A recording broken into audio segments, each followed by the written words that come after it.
Go ahead. Hello, everyone.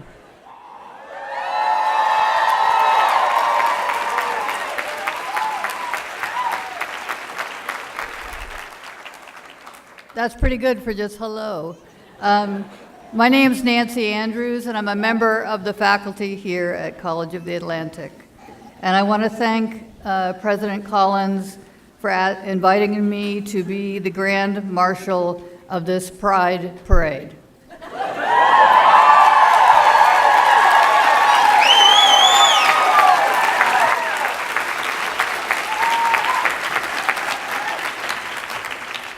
And I also want to give my personal congratulations to the class of 2017.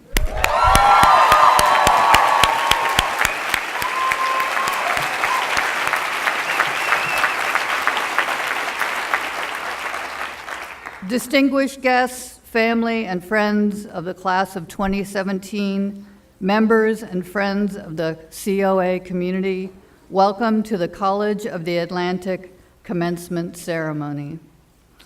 And now I would like to introduce Will Thorndike, Chairman of the Board of Trustees.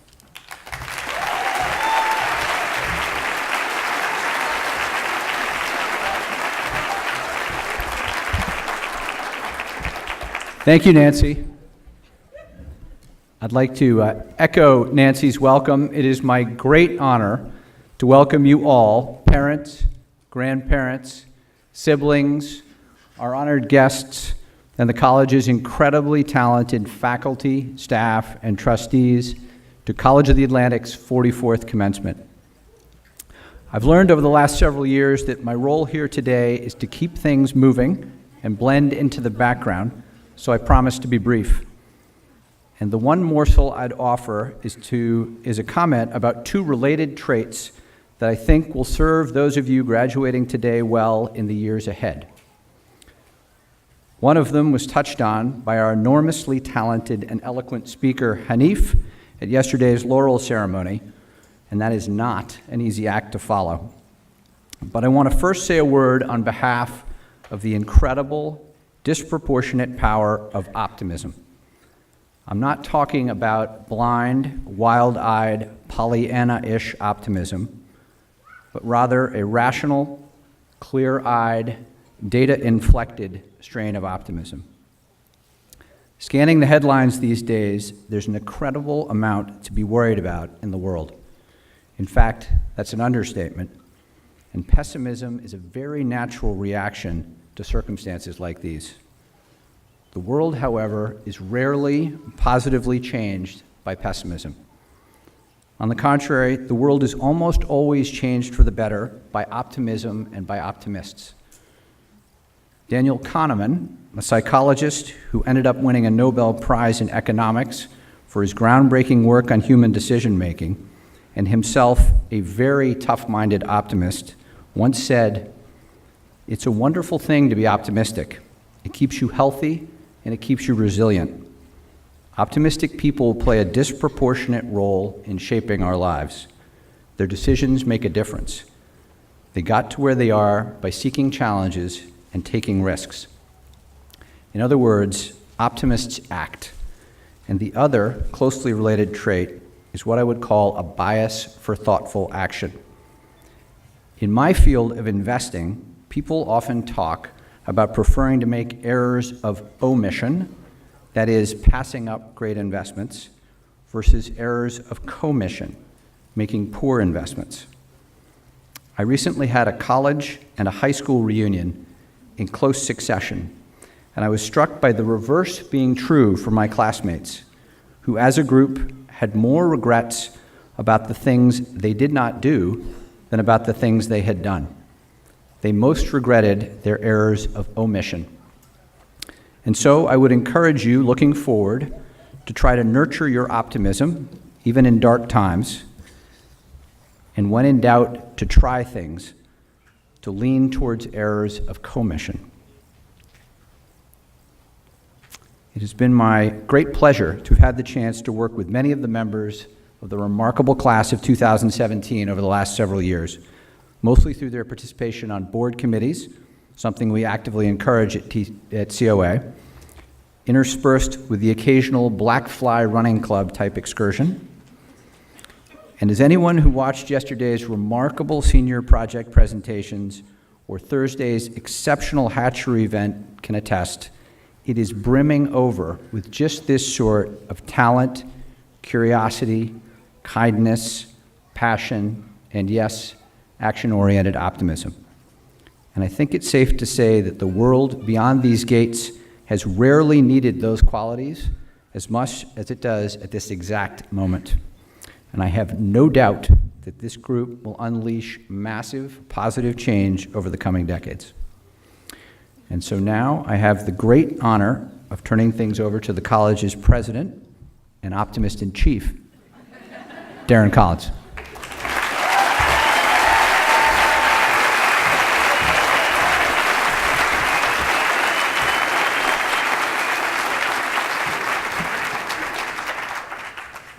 But before starting and diving into what I have here, Will started off by saying he wanted to kind of remain, what was the word, Will? What did you say? You wanted to remain kind of quiet, out of the spotlight. But Will's been a board member for 10 years, and the last 5 years as chairman. And over those 5 years, he's been an incredible friend and mentor to me. And this is his last graduation as the chairman. And he will stay with us, he promised, but I wanted all of us to give a hearty salute of thanks to Will and all of his work.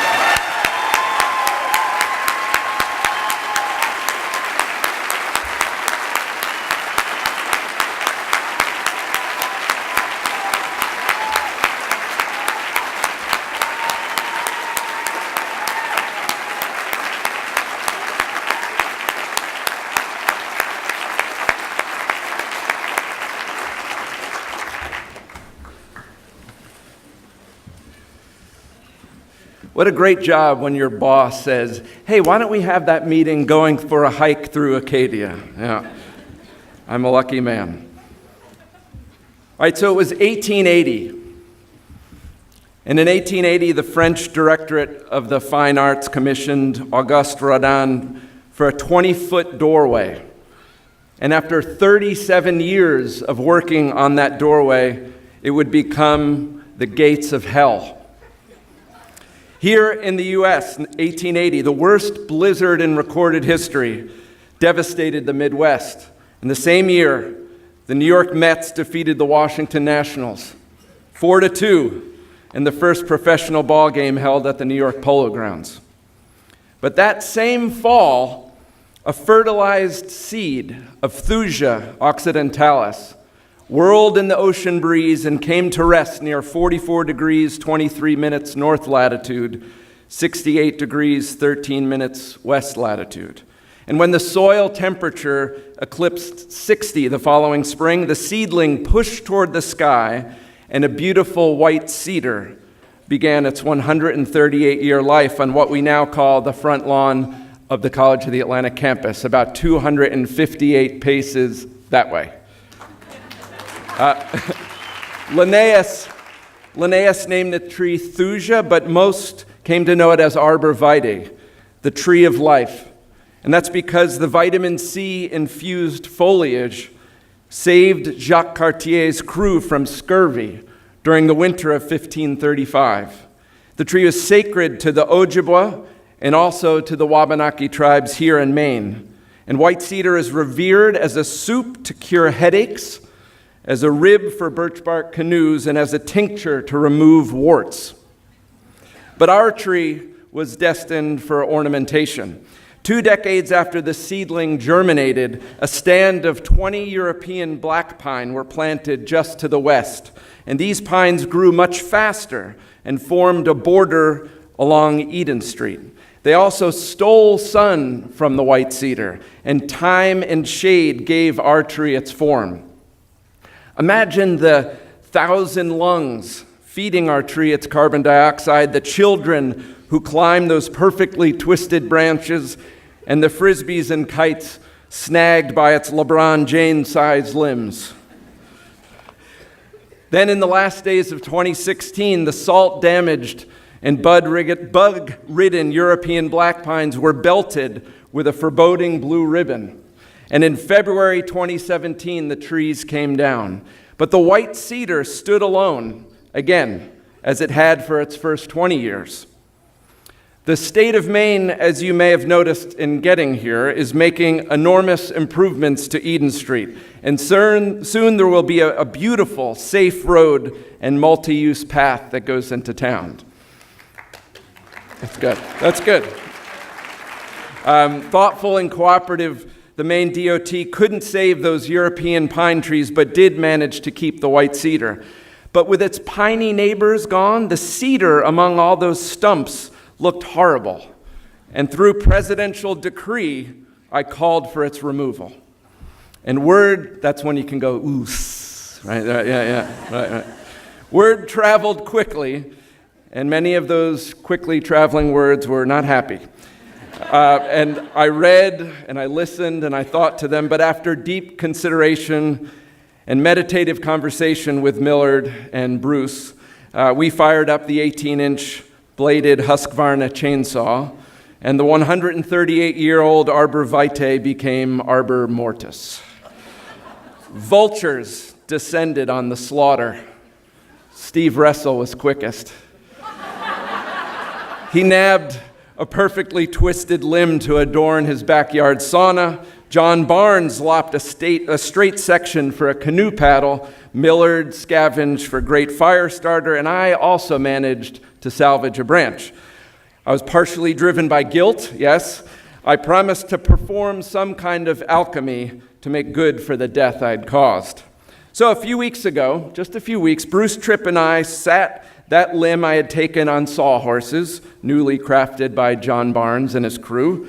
The Husqvarna and I cut through the tree just like flesh and transformed a limb into a floor full of 4 to 7 inch diameter hockey pucks. Now, my stepfather, who's a professional auto body mechanic, he gifted me a 15 amp grinder, and with this wire wheel attachment, I shredded through the fibrous outer bark and the phloem, which was forcefully deposited into the deepest recesses of my ears, my lungs, and my nostrils. I would scare Maggie to death. After each session, I'd emerge from my basement coated in this woolly dandruff of cedar and quite literally became one with the tree of life. I picked up a wheel adapter from Steve and Linda down at the Green Mountain Auto. Linda's sister is Jo Foster, a COA graduate from 1985 that everyone knew back then as Bone.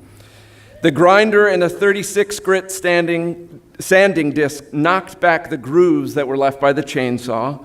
I then borrowed Elmer Beal's belt sander and with 50 to 80 grit paper removed the circular scars left by the grinder. And after 100, 150, and 220 grit paper, I was left with 100 baby skin soft hockey pucks.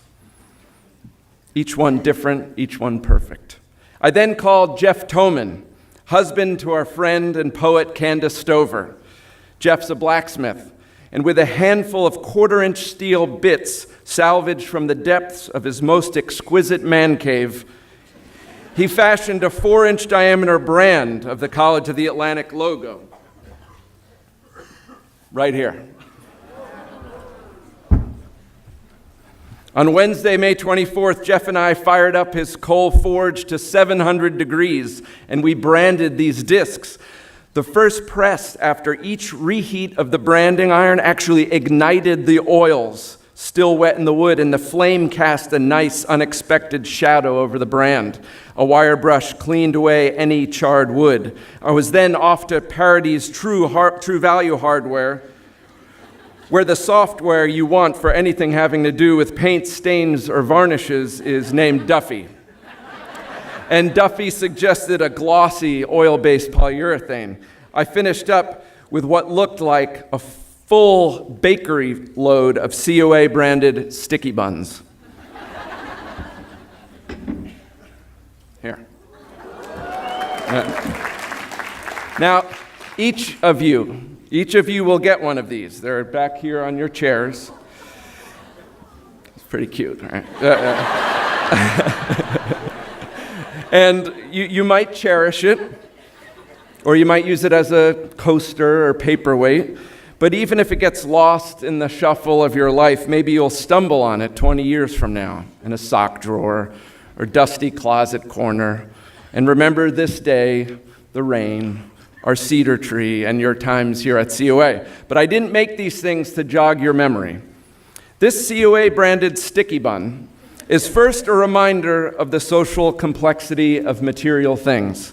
Think of the webs of material, behavior, history, technology, and community that are imbued in this. But most importantly, it's an emblem of a project and how such projects can be catalysts for curiosity and an implement for exploring the labor of love. My favorite thoughts on labor and love is from the public scholar Marina Popova, who said, "Labor without love dooms one to the hamster wheel of productivity, that vacant counterpoint to creativity. Love without labor begets infinite procrastination, the death kiss of ideation. That is why ours is a project-based curriculum here at COA, to cultivate the right balance between labor and love. I fell in love with Arbor Vitae and these sticky buns, but my ultimate labor of love is this very college. Rodin's was the gates of hell. All of you came to COA with at least that germ of some labor of love, and this place and this community has nourished that germ through the projects you undertook here. I cannot wait to watch your greatest labors and loves unfold as you go off into the wider world. Last year, I described COA graduates as wonderful, contemplatively scrappy, humble activists. But with another year of reflection, I call you wonderful, contemplatively scrappy, humble activists, all inspired to find and pursue your own unique labor of love. Now go do it. Thank you.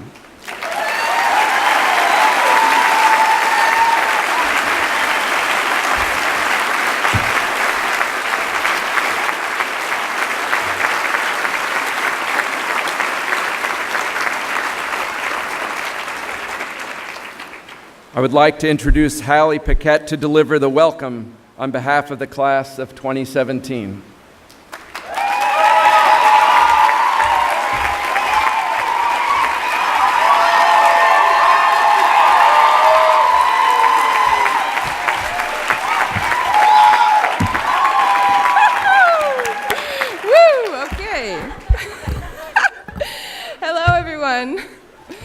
Thank you for being here. The mood is already so light, and this is what I'm hoping to bring out anyways, so I want to try something with everyone. I'm asking for your participation to keep feeding this atmosphere in here.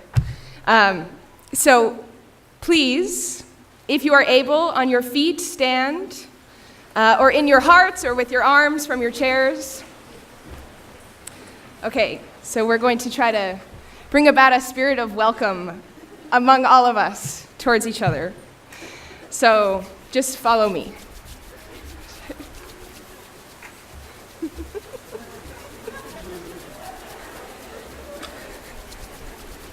Okay.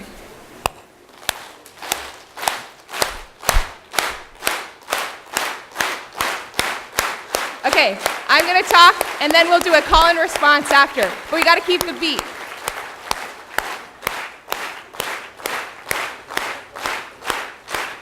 Here we are. We are here. Together. Together. Together. From far and near. We celebrate all of our efforts. All of what it has taken to bring us here today. All right, we're going to try the last part again. We celebrate all of our efforts, all of what it has taken to bring us here today. Okay, now turn to your neighbor and say, "This world is crazy." Now turn to your other neighbor and say, "This world is beautiful." Okay, one last thing. Warm up again. Okay, at whatever, I have to do this, I'm sorry. At whatever pitch feels good for you, just let it out, one note.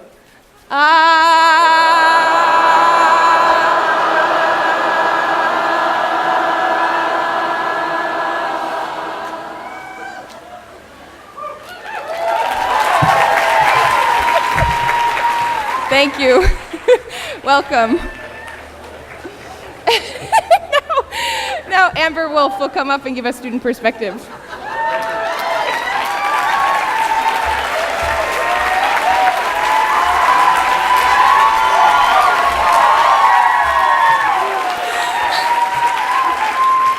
Thank you, Haleigh. That was a wonderful welcome. Hello, everybody. Thank you for being here today. I hope you don't get too wet under all the rain. As I stand here about to receive my diploma after 4 wonderful years at this tiny college next to the ocean, I'm reminded about how it all began. I was 18 and I was applying for college, trying to determine which school would give me what I needed, what would make me happy and fulfill my hopes and opportunities.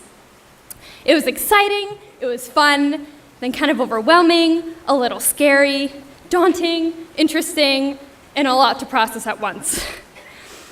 I'm going through the applications online, and almost every college makes you click from that drop-down menu and choose your major or your future.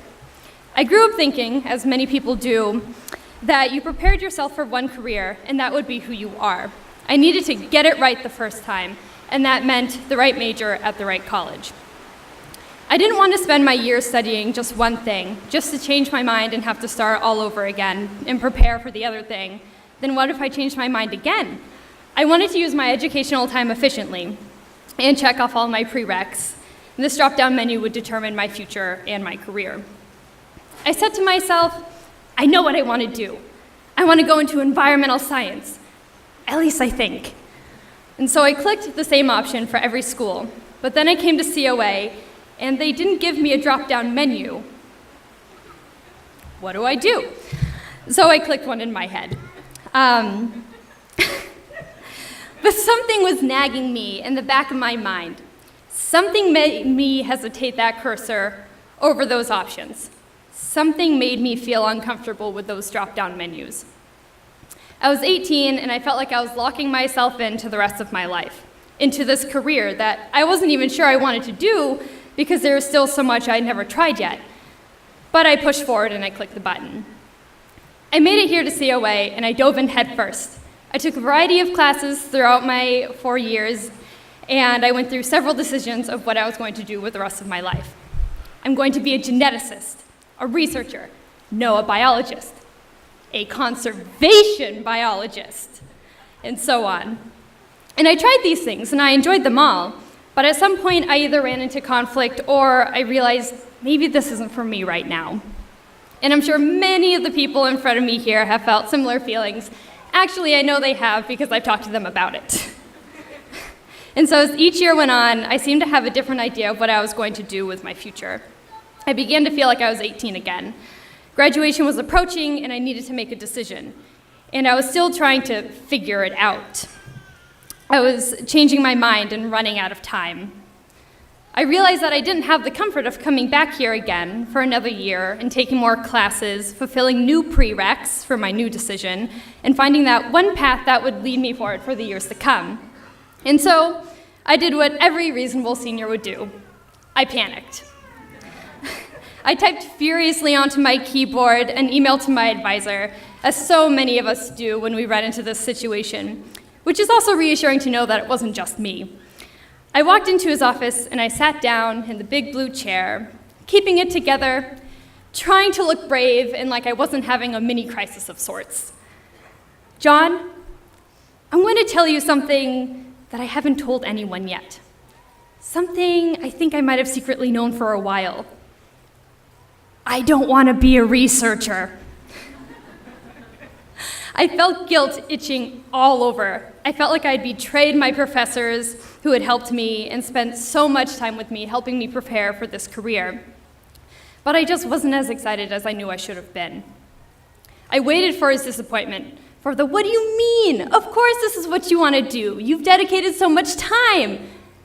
No, he looked at me and said, which in retrospect was the most obvious thing, "Amber, you get to choose what you want to do. Not what others tell you, this is what you would be good at, or this is what you should do. If you change your mind, then change what you do. This is your degree. Don't feel pressure or worry about disappointing others because you've changed your mind. Do what you're excited about." So I sat in that big blue chair, looking from John to the wall and to my hands. I let the weight of his words sink in, and I contemplated them. I felt freed. 22-year-old Amber had finally figured out what 18-year-old me wouldn't have taken as a valid enough answer. I still have time to figure it out. And just because I'm graduating doesn't mean I'm done exploring or trying or that I should know what I want to do for the next 50 years. So after I graduate, I'll be taking a gap year, or 2, or 3, before going back to school, something 18-year-old me wouldn't have thought reasonable. But now I understand that a gap year isn't really a gap, but time spent learning in a different way. Time spent not reading about the adventures, the careers, or the how-tos, but trying those things in the most hands-on of ways. I'm going to use this time to figure it out before going back to school. Not that the figuring out should stop there, or that it should. It might have taken me the better part of 4 years, but I learned to not let that drop-down menu lock me in. I learned that you have options. As we move on from college, people will probably ask us, "What do you do?" Which is really just the modified, "What's your major?" Don't let yourself get caught up in what they want to hear for an answer. Who said what we do has to mean your job or career? You could answer, "I garden, I hike, I pick flowers, I play card games." Your job doesn't define you, and it also might change. Actually, it probably will. You still have time to figure it out too. And I don't mean just the students, but I mean everybody here in the audience today. Think of your life and adventures as your prereqs, as the QR, the AD studio, and even the history. Always building to learn more and to help you better understand the world as a whole, not as fragmented pieces, nor as one solitary path. Spend every second of your life figuring it out. See how everything blends together. After all, isn't that what human ecology is kind of about? And so maybe that's why COA doesn't have that drop-down menu on its applications, because life does not have a drop-down menu. And most importantly, don't be afraid to change your mind. And if, like me, you have that nagging feeling somewhere in the pit of your stomach that something just isn't right, listen to it. Thank you.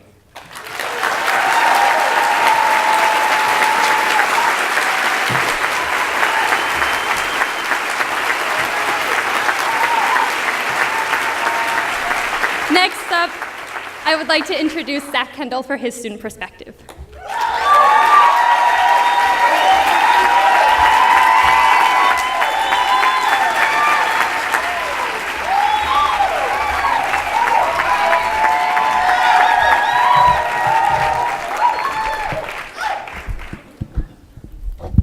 Thanks.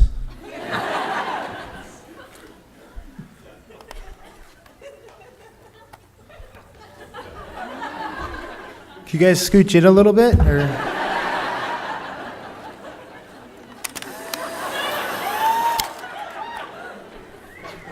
I'll just put that there. If anybody wants to see my perspective, they can come up. Thank you.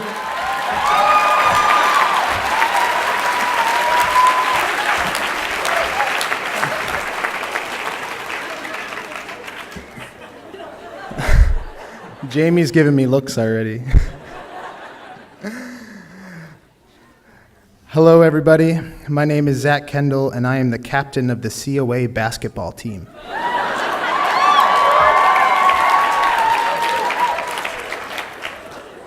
It's a self-appointed position, but I take it really seriously. It's actually very similar to my degree here in human ecology, self-appointed and taken very seriously.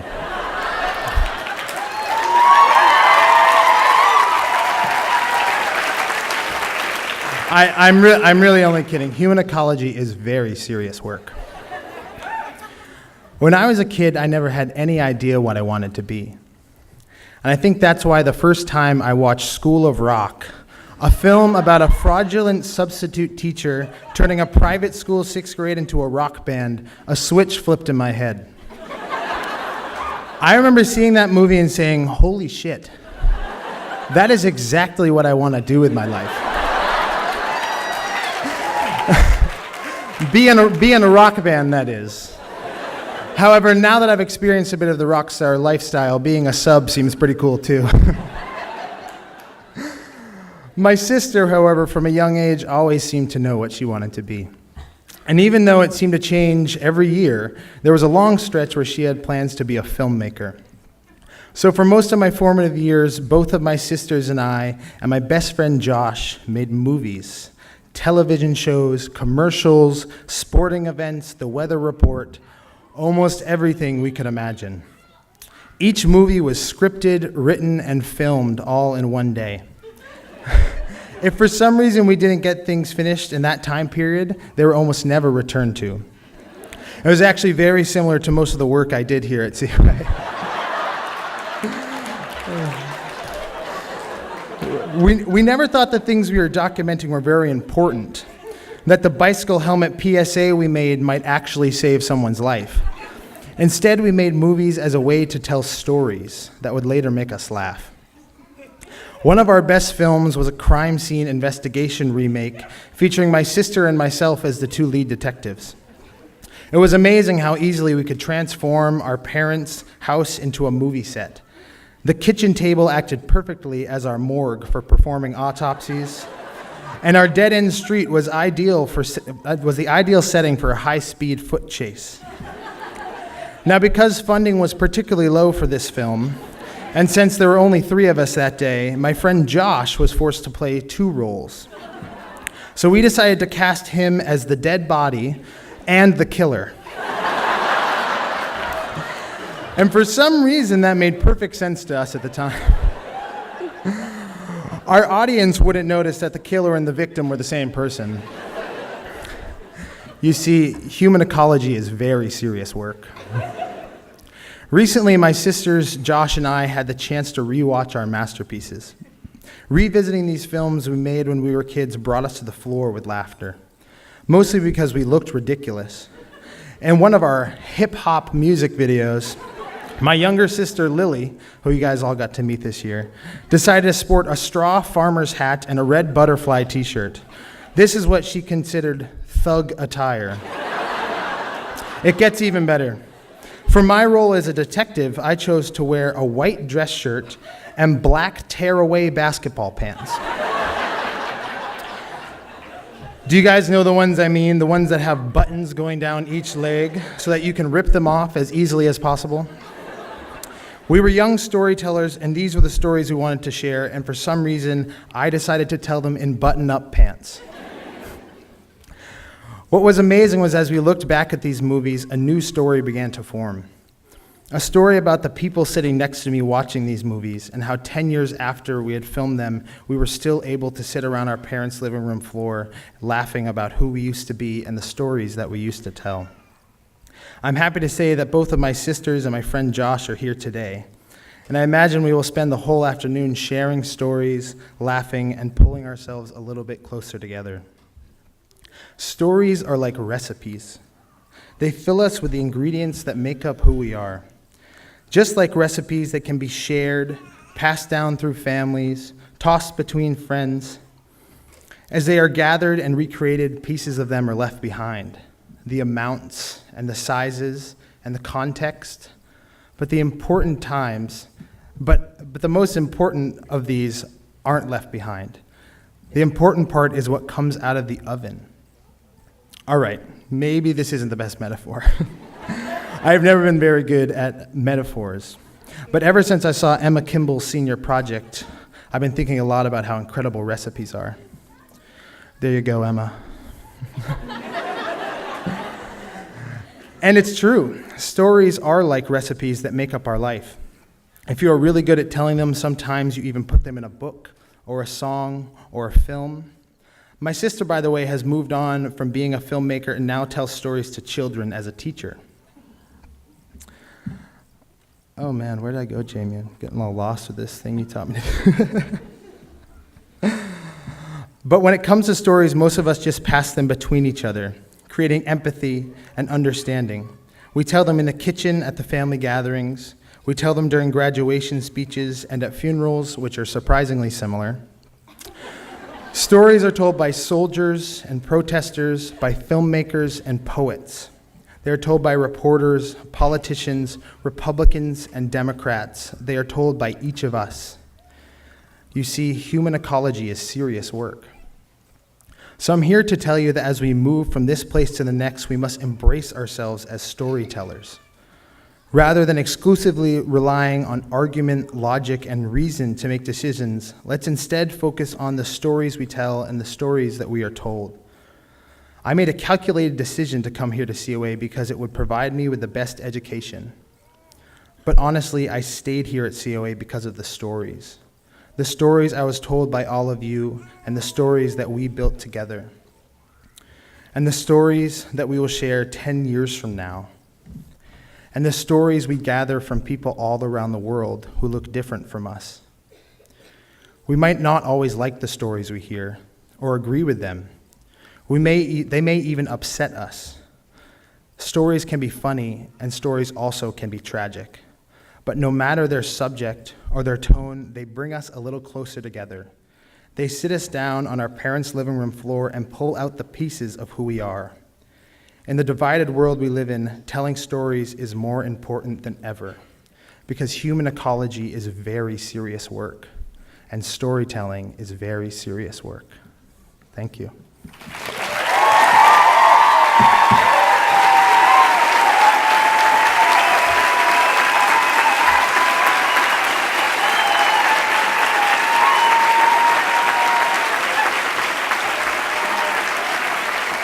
I would now like to introduce a really, really beautiful person and close friend of mine, Miss Porcia.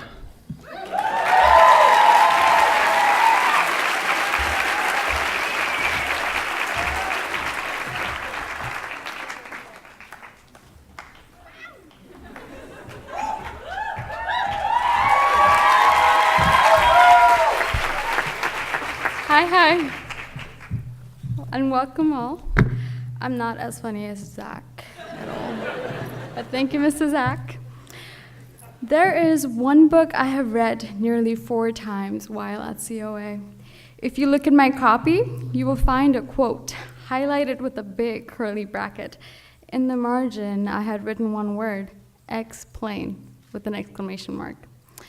In it, the anthropologist Paul Rabinow says this about doing ethnographic field work.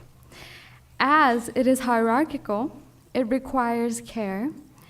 As it is a process, it requires time.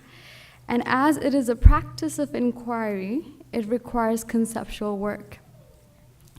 I believe that Rabinow's quote applies not just to ethnographic research, but to most of our daily lives as human beings, regardless of whether we are writing a book or a senior thesis. In my case, I came to COA as a biologist and a mathematician. I wanted to code programs and model diseases and tackle global epidemics. I believe big data sets can reveal a lot about a collective habit or phenomenon, helping us explain why some infections are the way they are. In the process, I traveled to South Africa to work with HIV and AIDS patients. One day, a South African man I was interviewing turned to me and asked, "What are people with HIV like from where you come from?" I searched, trying to find some statistical number or quantitative data to answer his question. But I didn't have an answer. He was asking me about people's lives and not about the disease. He was asking me because he was seeing someone who was not really white and not really black. For the first time in my life, I came to realize the color of my skin. I recognized why the locals didn't call me Makua, the term meaning a white person. Coming from a country without a history of colonialism, I was overwhelmed by the connections between colonial history, race, and the epidemics of tuberculosis and HIV/AIDS. I came to realize that something was missing in my way of looking at disease and human suffering. I needed to understand them not only biologically, but historically and culturally. My ignorance bothered me so much that I returned home to Nepal for my senior project. I worked in an ER, waiting for HIV patients who would come unannounced any time of the day and night. I read and analyzed handwritten registers of patient information, their names, mode of transmission, months into pregnancy. The scientist in me had enough quantifiable data to draw conclusions. However, it was not enough. Sometimes what is written on a form is not the entire truth about what it means to live a life with a stigmatized health condition, one that often makes people lie to protect themselves from being exposed. One afternoon, a patient walked into the ER wearing what I thought was a burqa. She stood right next to the specific cabinet where we put all our HIV medications. When I finally approached her, she was Hindu with a red tikka on her forehead, and what I thought was a burqa was just a scarf around her head. I asked if she would like to talk to me. She agreed, and before I could even ask her some of my questions, her eyes teared up, and she poured her heart out and told me that she was worried. She's been worried for the past few years. She's been worried about her 8-month-old having HIV. She worried that people in society were going to treat her as an impurity. She had more questions for me than I had for her. She kept asking me if I knew of a better medication that she did not have to take every single day of her life, and that she wouldn't have to require to come into the hospital and for a refill. I said I didn't know of any, but I hoped. As she was heading home, she showed me her face. She was worried that she would meet a familiar face on her way to the hospital, and they would find out about her status.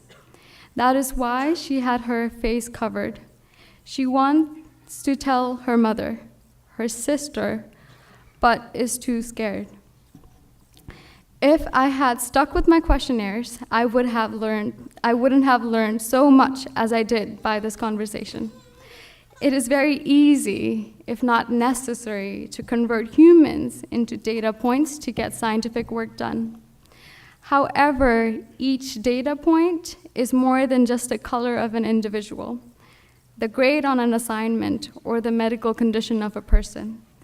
To recognize the patients as humans, I had to first acknowledge that there exists a hierarchy between us. Rabinow's quote reminds us about the inevitability of hierarchy in any ethnographic situation, but it also challenges us how to think about the term. I think there is hierarchy in every human relationship, in the school, within a family, among friends, as a researcher interviewing a subject, in any interaction.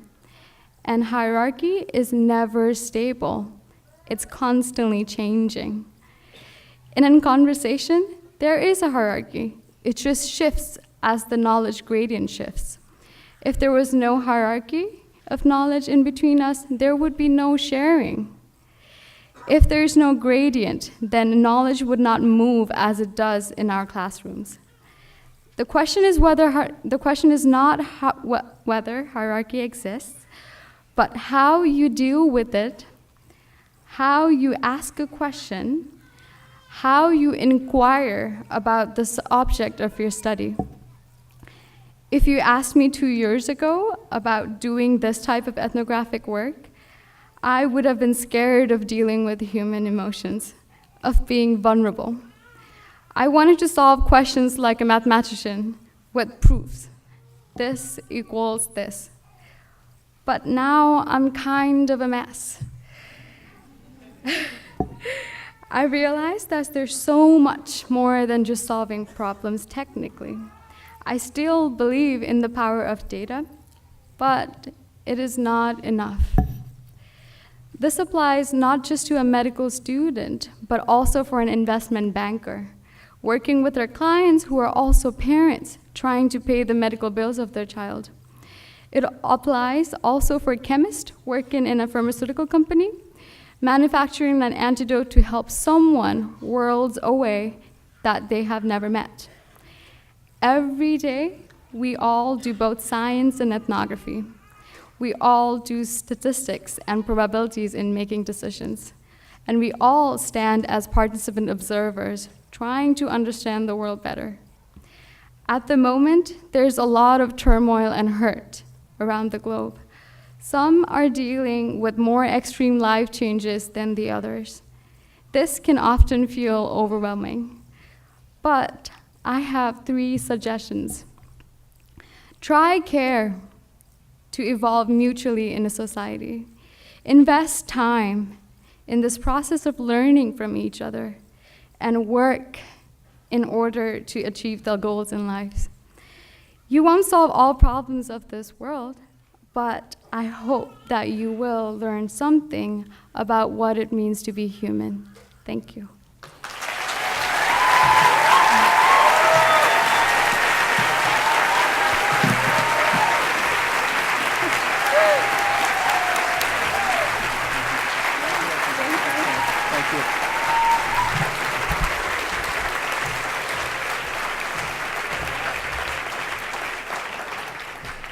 Thank you all for those excellent perspectives. And it is now my pleasure to introduce Jasmine Bourgeois, class of 2017, to welcome our distinguished commencement speaker.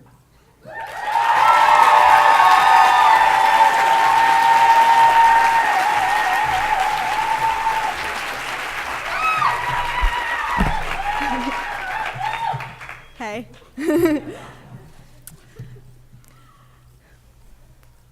I was introduced to Hanif's work by my friend Elijah, who told me that I needed to listen to this poet who wrote about Kendrick Lamar and Biggie Smalls. Considering that the subjects of most of his essays are top 40 hits, I was expecting it to be amusing and to make me laugh. But what I found in Hanif's writing was much different than that. What I found was something poignant and something profound. Rather than dismissing pop culture as a juvenile interest, Hanif looks at it through a complicated lens, giving it voice and urgency. Yesterday afternoon, I asked him about his way of writing, and he told me, "I'm tired of old critics telling young people that they're dumb. I don't want to do that. There's an important vulnerability in being a straight dude writing about pop songs." Hanif is a talented poet, but he's also a person who's intensely invested in sharing emotions with everyone else in the room and giving space for those emotions to live. Here at the college, we have a small literary press called Bateau. We publish chapbooks in an annual literary magazine, as well as host readings and other community events. After first reading Hanif's work, I sent our head editor, Dan Mahoney, an email with some of his writing and asked if we could get him up to Bar Harbor for a reading. I got an email back that said, "Oh my God, why isn't this guy our best friend? Let's become his best friends." So Hanif came up to Bar Harbor in the middle of the winter, and he gave a phenomenal reading. I don't think that I've seen so many community members, students, staff, faculty, and people from town come together in one space more than that night. Hanif weaved through the hardships of being a Black man in a rapidly gentrifying city and the heartaches of poverty and depression. But he did so through the lens of a young person trying to navigate through this distress armed with both naivety and confusion, but also hope. People laughed. His poems reference bands most of us in the room were embarrassed to admit having listened to at some point in our teens, or whose albums we had to steal from our parents. But it was also emotionally tense and at times uncomfortable. He shared stories of trying to understand his mother's death as a young boy, of watching his friends die from heroin addiction, and of seeing his neighbors displaced from the homes they could no longer afford. He wore his heart on his sleeve in a room full of strangers, and in turn, we were able to share feelings of discomfort, heartache, joy, and humor. Hanif is a storyteller. If I've learned anything in my study of human ecology, it's that we are all constantly telling stories and grappling with identities that are complex and contradictory. Hanif's stories wrestle with profound emotion, loss, and confusion, but also highlight and celebrate youthfulness and pop culture, two things that are too often trivialized. One of the many reasons that I feel this college is so privileged to have Hanif here today is that sometimes we forget how serious and self-important we can be. The motto plastered all over campus reads, "Life-changing, world-changing." But sometimes changing the world doesn't mean talking about global climate politics or how to transform the food system. Hanif celebrates the salad days and reminds us that sometimes it's also radical to talk about sneakers, or to talk about Kanye West, or to talk about Kendrick's new album. Please join me in welcoming Hanif Willis-Abdurraqib.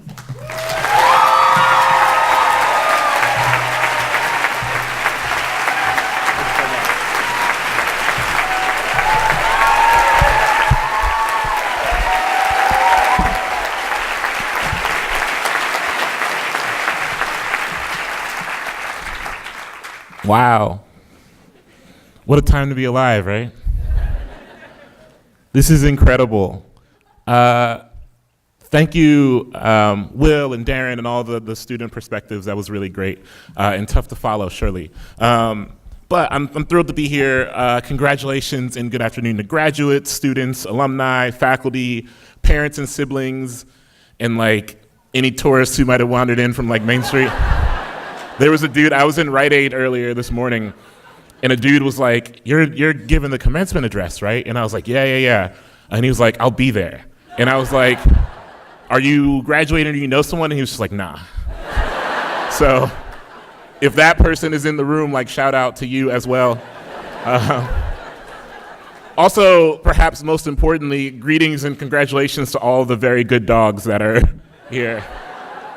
Like, what an honor to, like, I can't wait to pet all of you.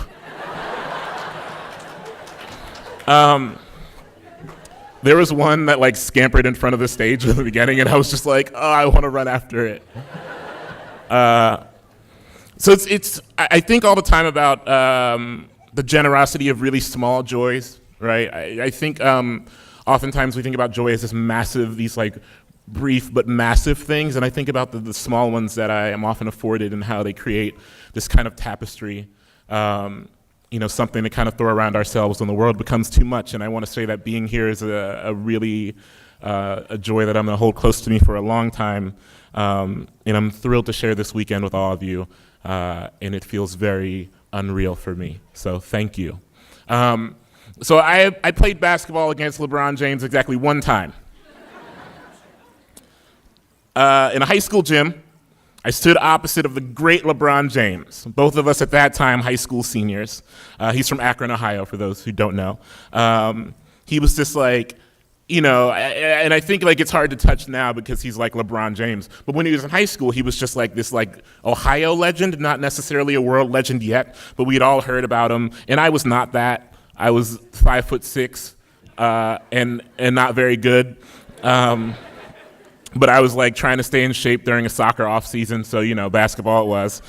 There are some people who would say that in sport or art or even in a classroom, we all have the tools to level certain playing fields, but I imagine anyone who would say that is probably not extremely good at anything. But I played basketball against LeBron James one time, and after a missed three-pointer, Someone tipped the ball out to him as he was sprinting down the court with a head full of steam, my body the only thing between him and the rim, my teammates encouraging me to cut him off in an attempt to draw an offensive foul, even after a year of my watching him add to his highlight reel at the expense of smaller and weaker players, which I was. Still, I rooted myself to the floor just above the foul line. LeBron James barreling down on me. As he prepared to jump, seemingly over my head, my high school life flashed before my eyes and the future that was possible after it. I made a brief value judgment and slid out of his way.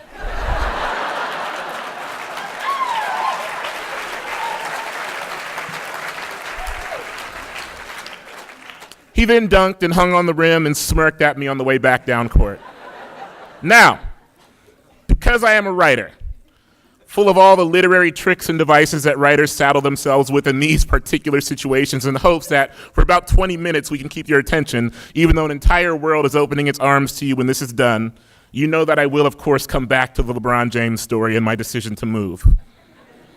But I also come to you today thinking a lot about the work of the critic, which is, in a lot of ways, my life's work, perhaps unfortunately. And I think a lot about the work of the critic, and specifically the work of the music critic, which was once to point people in the direction of taste, to set tone and pace to the music world through reviews that were seen as authoritative and necessary for the life of an album. Artists would tear open magazines in search of what was written about their work, and as a child, I would put cassette tapes into my Sony Walkman, which is dating myself, but a Walkman is a thing that played tapes, cassette tapes.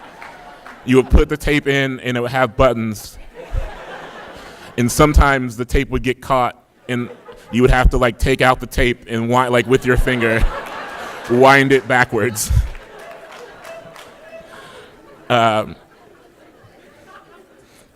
Also, I should point out that I didn't have a Walkman because I was that old. It's just that my family was poor and we couldn't afford a Sony Discman, which is also a relic. But I would scrawl notes on albums I loved before waiting eagerly for a magazine to read what my favorite critic would say about the album. And now, for better and certainly for worse at times, everyone has access to a Twitter account and an opinion. And I can know the full narrative cycle of an album by scrolling through my phone an hour after its release. And so it dawns on me now that the work of the critic is perhaps to be wrong. And not just to be wrong, but to find comfort in being wrong. I said this yesterday during a thing I read, but I was never more wrong than I was in 2016 about everything. A year that, for some, seemed like a litany of things that couldn't get worse until they did. The fire that kept spreading no matter how many hoses were taken to it. And I think there is virtue in that which shakes you from your foundation of imagined righteousness and causes you to see being wrong as a gift. And understand that I am not talking about the kind of wrong that rejects science, or the kind of wrong that further marginalizes the already marginalized, or the kind of wrong that adds a new violence to the wellspring of active violences, not violences is. I am talking about a certainty, a faith in the idea that there is no shakable idea. So at the end of every week now, anytime I write about music, I go to my email. And in my email, there's at least one email, but sometimes several, from people telling me how wrong I am about this thing they like. Because that's just a thing that happens. I write about pop music, and people are like, I love pop music, and I can't believe you said this thing about pop music.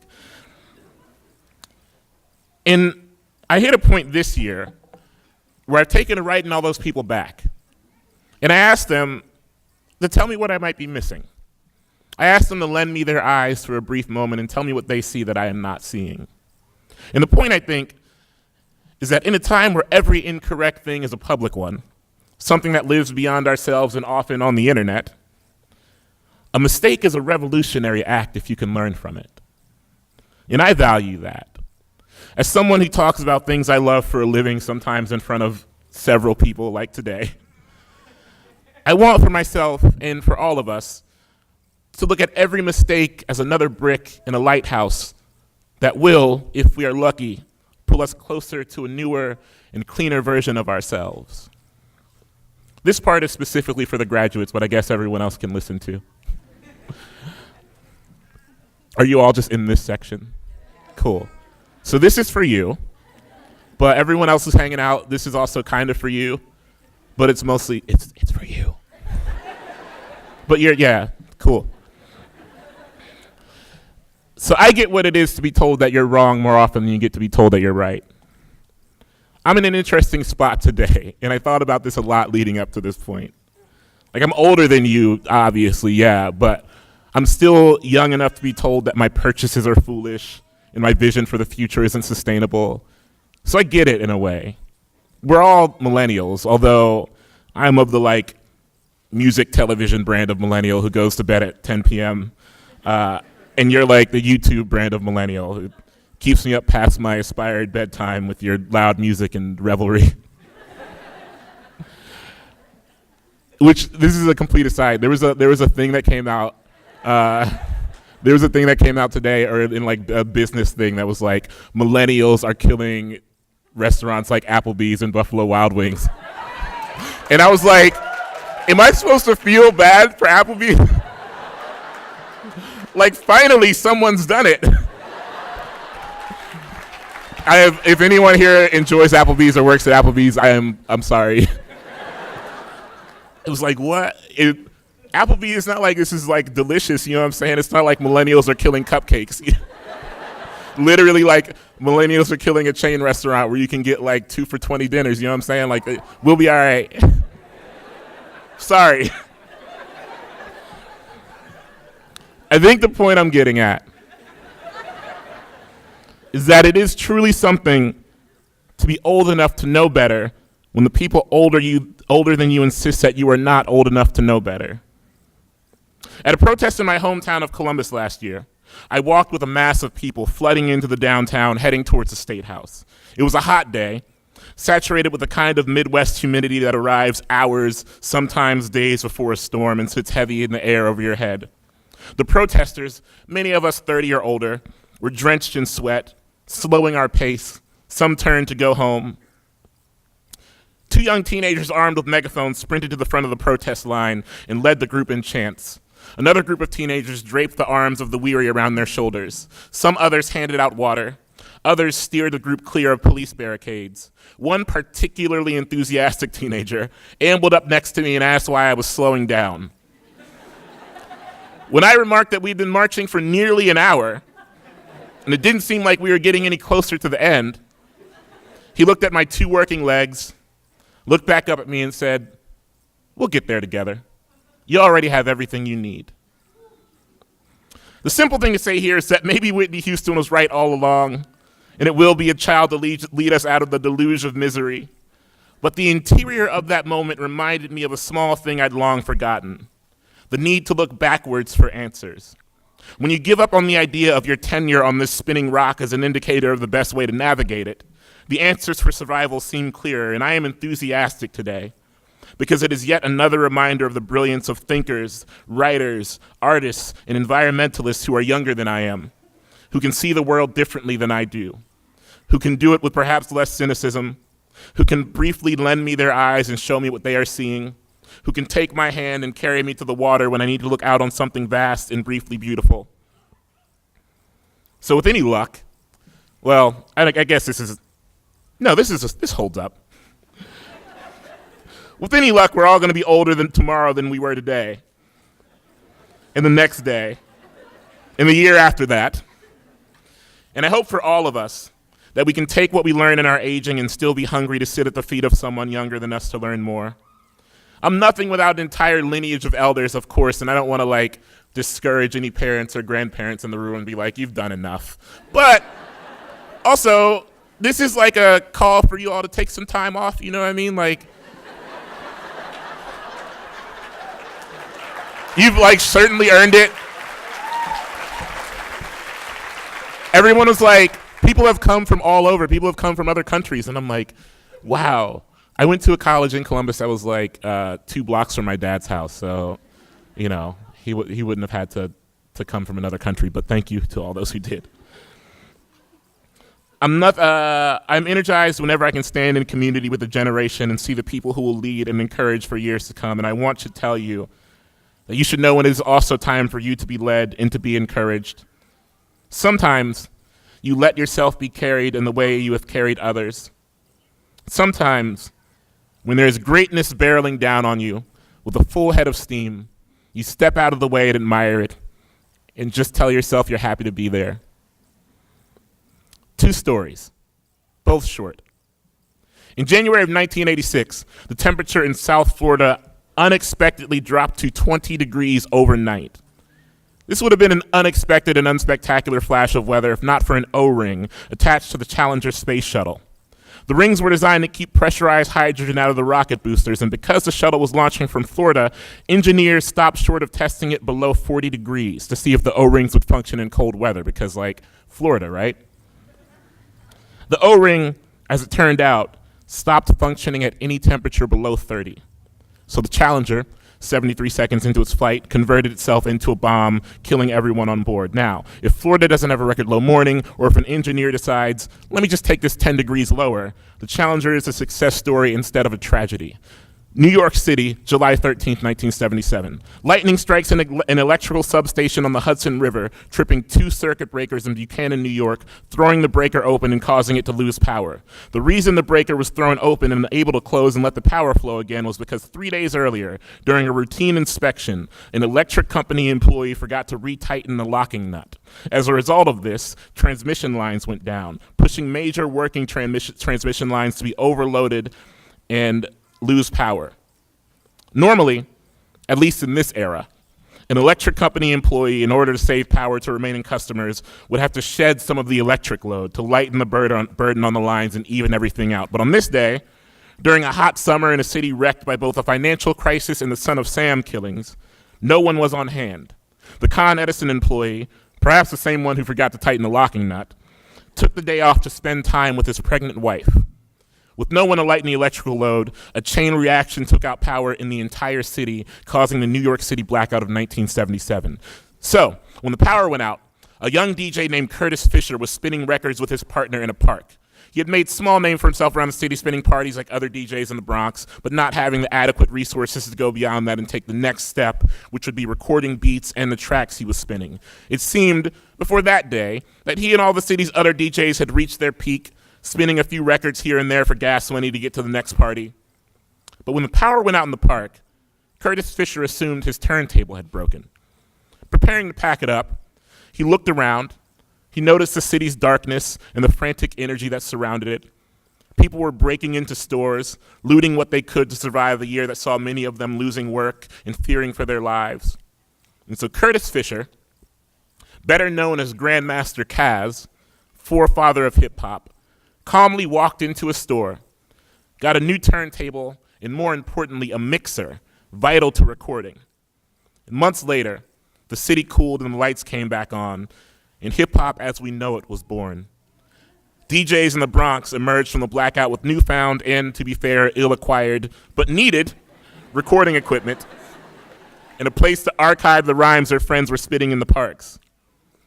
And so if an electric company employee tightens a locking nut a few extra spins, or if another electric company employee chose the endless pursuit of labor over a small and needed pursuit of love, it is possible that disco never dies. And it is possible that rap music is a fad that never finds its way out of New York City parks. And friends, I am telling you all of this to let you know that none of you, not a single one of you, is insignificant in the machinery of this world. Your mere living in it is accelerating it in a direction. Last night I got to this part of the speech where I'd written this thing about how I wanted all of you to change the world because that's the kind of thing people say at college graduations, and it seemed adequate. But it also seemed hollow and insincere. And if I'm being honest today, in the face of a world that is no longer the world of my imagined childhood innocence, if I'm being honest today in the face of a world that has grown unbearable teeth, if I'm being honest today in the face of a world that doesn't always love me back, I want to not burden you with platitudes about how you are the ones who will do the work. I want, instead, for you to do the work of living in it the best way you can. These are times where living well some days is moving the needle. I want for you to make the world better by building your own world and making that better each and every day you can. I want for you to know that there is more to the world than what it asks us to endure or survive. There are days that require activism and action, of course, but there are days that require Netflix and a couch, and I want for all of us to be able to celebrate both of those in equal measure. Grief and fear and anger are all things that are certainly promised. And so, of course, run fiercely into the joy that is fleeting. Run fiercely into the passion that your body might take from you as you age or find new things or, become less passionate and more cynical. Make a border around the things you love and love them well. We are really minute in the vast and swallowing universe, but to someone, probably someone in this room, we are endless. To our families, to our partners, to our children, we are endless. And yet, we have nothing to claim for ourselves here on earth but a brief and bright collection of hours. That is all we have. And when it is done, and there's no turning back. And at the end of every week, I want you to remember to be grateful for all that you've survived. To look in the mirror and say, these are the things that kept me alive this time. These are the things that kept me alive this time. These are the things that kept me alive this time. I'm going to end on something that Lester Bangs once wrote. Bangs is a hero of mine, the music critic who informed me to talk about music as though it was a living, breathing entity and not just something we listen to as a disposable thing. And I also want to say here that I hope that you all, and this is for everyone in the room, not just the graduates, I think, I hope that you all have found or can find your people. And by that I mean the people you can talk to about stuff you love. I really want to stress that nothing you love is insignificant. If you take to the things you love in the same spirit that you take to the people you love, then you are living a fulfilling life. And I really want to stress that. So often, because the world is oftentimes crumbling and feels like it's falling apart, we're told that our small freedoms are insignificant. We're told that binging a TV show is bad, or eating 2 things of ice cream in a day is bad. None of that is insignificant. Nothing that brings you joy, that you love, that is keeping you here. And I say this very off script, and I apologize. But as someone who has had friends who haven't survived hard times because they felt that the things that were keeping them alive were not important, I am telling you, everything you love that keeps you here a little bit longer, none of that is insignificant. It is all important. And so find the people who don't dismiss the things you love as stupid, even if they are like pop songs and ice cream. The people who perhaps in a diner after midnight make you laugh, the kind of laugh that fights its way out of your body through a series of trembles. Maybe you met those people here in Bar Harbor, or maybe they're back home, wherever home is for you. But I hope that you find them, and I hope that they're with you always. So Lester Bangs wrote this line. This isn't planned, but this is a line in the same essay that I cited yesterday when I read a brief thing. The line is, "The only questions worth asking today are whether humans are going to have any emotions tomorrow, and what the quality of life will be if the answer is no." And with that, I hope that we are always unafraid to be vulnerable with each other, perhaps especially when the stakes are high. I hope that we are open to both giving and receiving vulnerability. There is no class for empathy, unless there is one here. I guess I should have fact-checked that before No? Okay. I didn't know if there'd be someone in the front row actually, I have a master's degree in empathy. How dare you? How dare you insult my decades of hard work? There is no class for empathy. It isn't something, it's funny that the next line is, it isn't something you can get a piece of paper telling you that you mastered. I'm sorry to the master's degree in empathy. It grows within like a big laugh and fights its way out when you most need it. Nurture that. Nurture your empathy. Nurture your ability to see other people as whole people with loves and full lives. And like Lester Bangs, I worry about a world in which we are led by things other than our ability to desire and care for each other. And so, as you walk free today into the next chapter, I am of the hope that there is a small home you've built somewhere within yourself that you can turn back to and remember all the things you learned here, not just in the classroom, but also what you learned about the human condition. Life is impossible, right? I think just generally, the idea that so much survival depends on so many impossible things and so many things that are keeping us alive are just impossible to consider. And so I'm wondering now, and always, if saving the world is simply making life a little less impossible for someone who is not us when we can. Friends, I am wishing you whatever comes after luck. I am wishing you whatever is beyond the moon and the stars. I am wishing you a small and brilliant world and all the hours you want to live inside of it. But mostly, I am wishing you of an eternity of feeling everything good you feel in this moment. I am honored to be here. I am honored to be your peer and stand by you walking towards whatever is next. We will get there together. You already have everything you need. Thank you.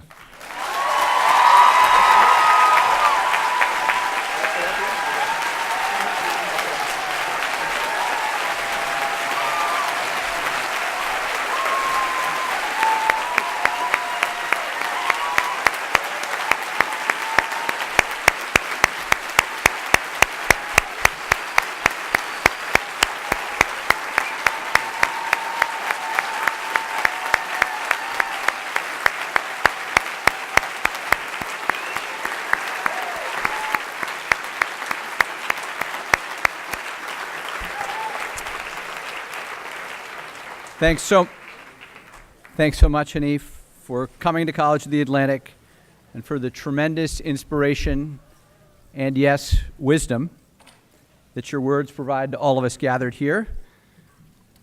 Don't sit down quite yet. Okay. Don't mind. We've got some more business here. Yeah. I now have the great honor of presenting an Honorary Master of Philosophy degree in Human Ecology to Hanif Willis-Abdurraqib.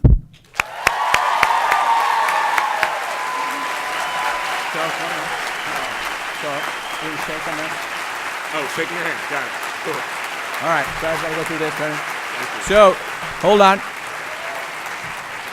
that's great. By the power vested in me as chairman of the Board of Trustees of College of the Atlantic, it is my great privilege to confer upon Hanif Willis-Abdurraqib the honorary degree of Master of Philosophy in Human Ecology.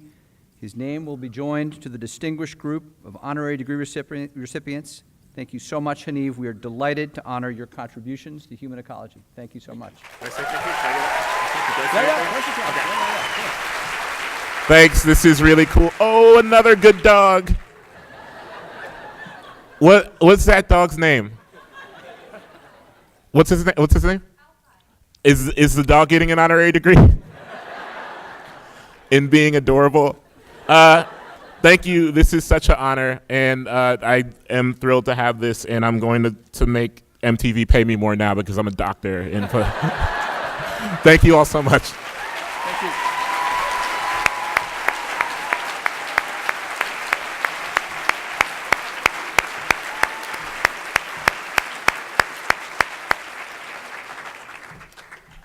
Okay. I now have the great pleasure of presenting an honorary Master of Philosophy degree in Human Ecology to COA's first graduate, Kathy Johnson, class of 1974.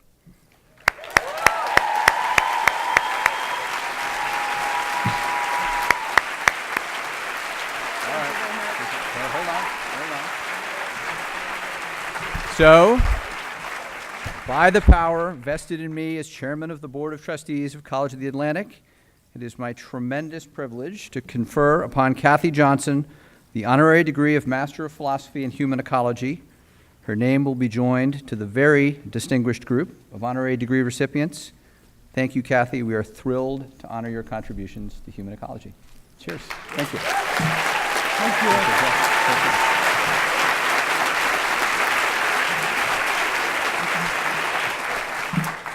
I just want to say thank you very much. I certainly never thought 45 years ago when I was at College Atlantic that I would be standing here today and getting an honorary degree, so thank you so much. I'm really humbled by this, and I have a suspicion that the reason I got this degree is because of the work I've been doing for the last 6 years, and I wanted to share a little bit of that with you.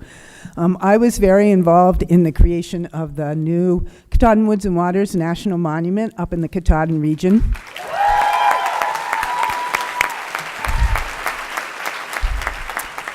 And my part in that effort was to work with the people of the Katahdin region. And I really feel like today I am here sharing this honor with all of them. And I would like to share a few of their stories because they're really the ones who made this happen. Some of the first ones who stood up in support of a national park in an area where it was the third rail, you didn't talk about the national park, were folks who had moved to the region and started businesses there, not natives. One of them was a woman who runs a photography gallery. She has worked tirelessly for 6 years, in addition to running her business, talking to her neighbors, attending meetings, hosting meetings, providing beautiful photography for use in publicity, taking people to the land, going to Washington, D.C. to meet with decision makers, writing innumerable letters and op-eds to the newspapers, to our congressional delegation, and now, unfortunately, to the Secretary of the Interior as we attempt to fight back efforts to overturn the monument. But after a couple of years of support from folks like her, folks who had moved to the area, the real turning point in the campaign was when people who had been born and brought up in the Katahdin region started saying, yeah, this is good for our region. One of those was a woman whose great-grandfather moved from Italy to Millinocket to help build the paper mill in Millinocket, and whose father and brothers all worked in the mill their entire lives, and who still live in the Little Italy neighborhood of Millinocket. Who knew Millinocket had a Little Italy neighborhood? But it does. She was the one who had to say to Senator Angus King, Senator, the paper mill in Millinocket is gone. That industry is gone. We need to move forward. This is good for our community.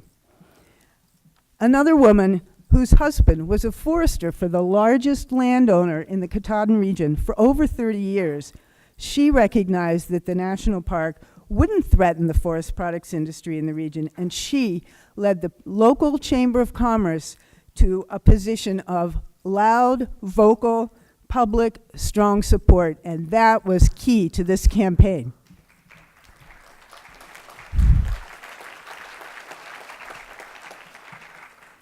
And then there was the man who owned the auto body shop in East Millinocket, who is proud, I will say, to have voted for Governor LePage, not once, but twice, but who also draped the side of his auto body shop with huge banners reading National Park Yes, right next to the Trump for President and Kane for Congress. No one can say that the campaign for the National Monument was not bipartisan. It was the most bipartisan thing I've ever had the privilege to work on. And so with this broad local support, President Obama established the monument last August. And immediately, businesses in the region saw increased activity, and many of those who had been opposed or who had remained silent during those years of debate moved forward to support it. My favorite story among those is the story of two brothers whose family had owned a camp on the lands that became the National Monument, and they lost the family camp, and they were understandably bitter about it. But from his bed in the nursing home, before he died, the father of the two brothers said, boys, it's time to move on. You need to think about your community. This monument will be good for the region. And those two brothers are now some of the most passionate supporters of the National Monument. It was a long journey, and I was privileged to work with so many wonderful people in the Katahdin region and across the state. So I share today's honor with all of those residents of the Katahdin region who were truly on the front lines of this campaign for years. But like pretty much all the work I do, it's not over. if you, every one of you here, have not yet written to the Secretary of the Interior to tell them that we had years of public discussion about this national monument and they should please leave it alone, please do so today. Go to nrcm.org and send your letter. Thank you very much.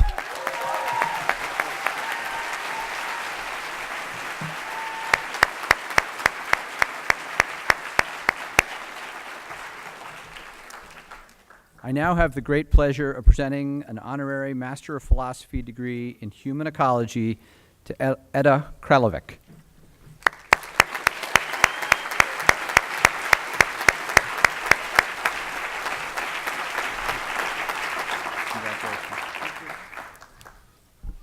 By the power vested in me as Chairman of the Board of Trustees of College of the Atlantic, it is my great privilege to confer upon Etta Kralovec the honorary degree of Master of Philosophy in Human Ecology.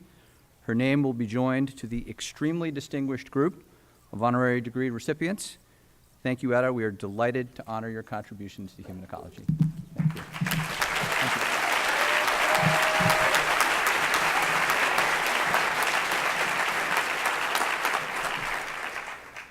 I'd forgotten about storytelling in Maine. That was a surprise to me, but thank you very much for this honor, and especially to Darron, who I'm sure was an architect of it. And Darron said I had 2 to 3 minutes to speak, so I would like, did I bring my stopwatch? No. Okay, I'm going to try to stay within the time. I would just like to say something about the cap and the gown to the students, really. When I was at COA every year before graduation, I would first come to ACM and make a plea for wearing caps and gowns at graduation. ACM always voted it down. Then I would go to a faculty meeting and I would make a plea to the faculty to try to move into the academic world and wear caps and gowns. Of course, the faculty voted it down.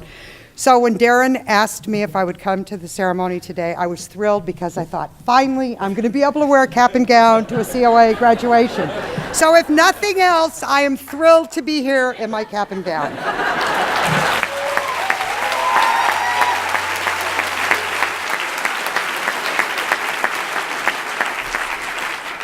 I'm not sure what accomplishments led me to this moment, but my greatest accomplishments are in the audience. They're my daughter Chelsea, who graduated from COA, and my son Bryn, who graduated from that other fabulous progressive college, Bennington College.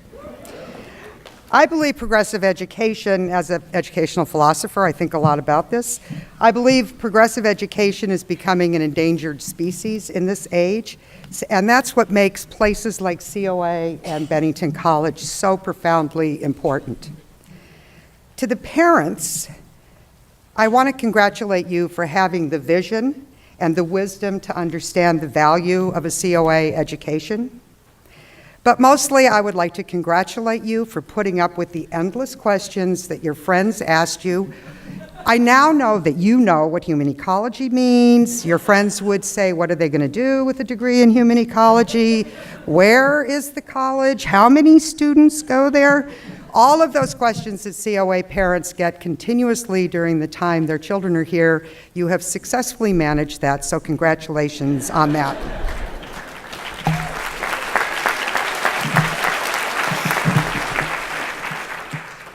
To the graduates, I really have no advice at all. Good luck. But I do want to congratulate you for constructing your own educational path. And I heard the senior presentations yesterday, and I oversee master's students research, and the work I saw yesterday was so incredibly impressive, both in its breadth and its depth. So you really did take advantage of the opportunity here, and I congratulate you for that.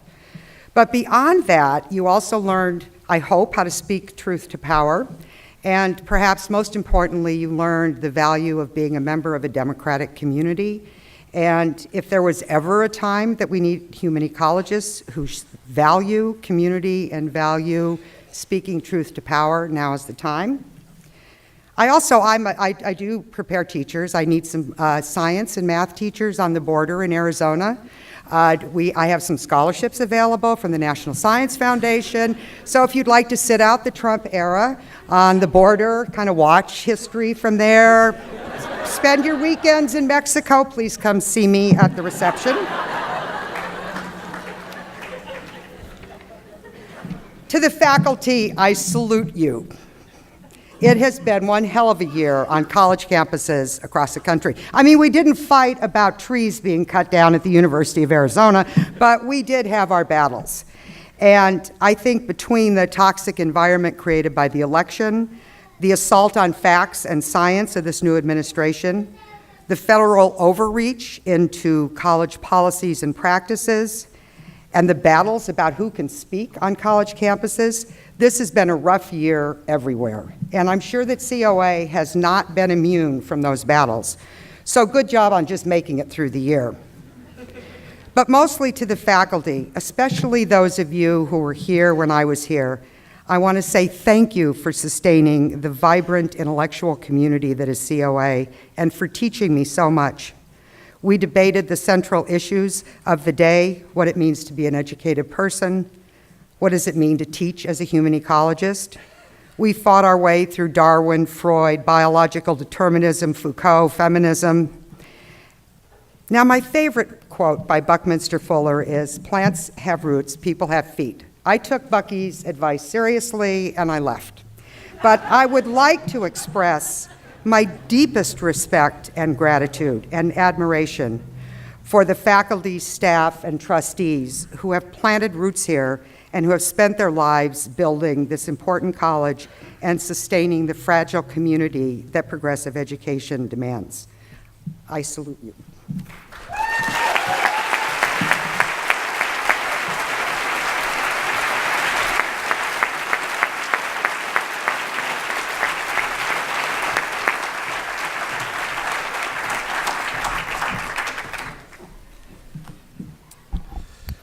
Mr. Chairman, the graduate committee, the academic deans and faculty of College of the Atlantic enthusiastically recommend that the following students receive the degree of Master of Philosophy in Human Ecology.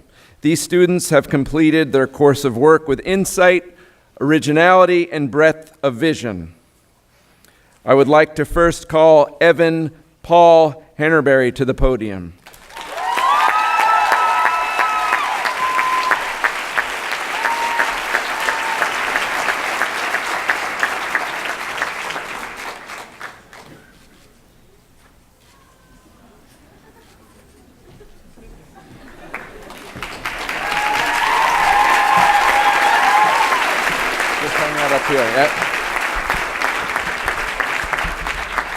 Next, I would like to call Madeline Collette to the podium, please.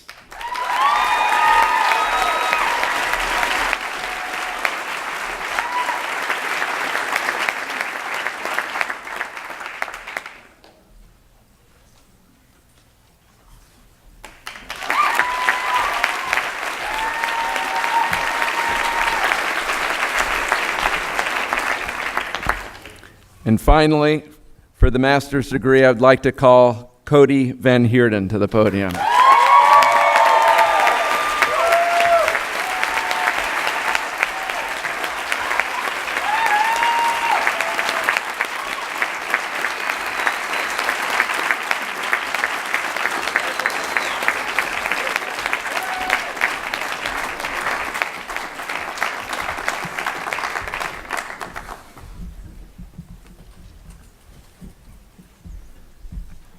Okay.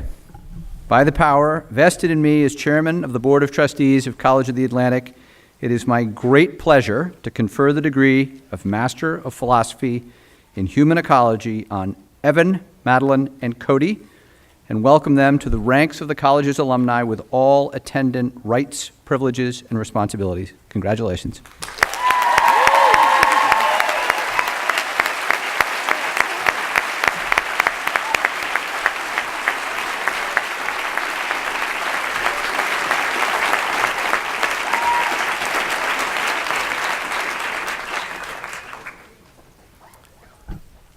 Mr. Chairman, The candidates who will come before you today include students who have completed all the requirements for graduation, and those students who will finish their research projects in the summer or the autumn.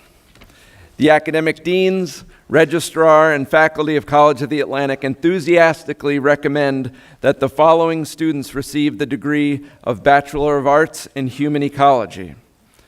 The flowers that the candidates will present to each other symbolize the experience and affection they have shared at College of the Atlantic.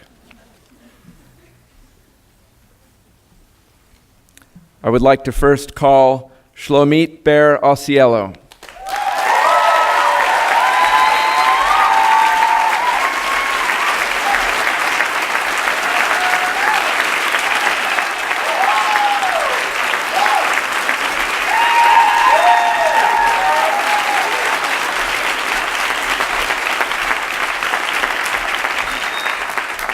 I'd like to welcome my dear friend Ursa David Beckford.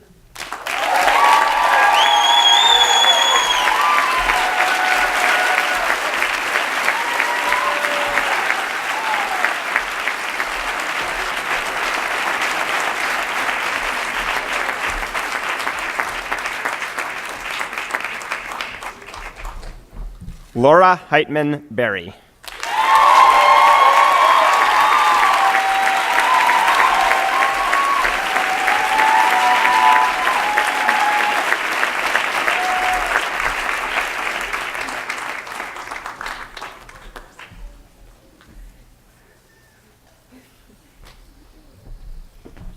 Wayne Lewis Bible.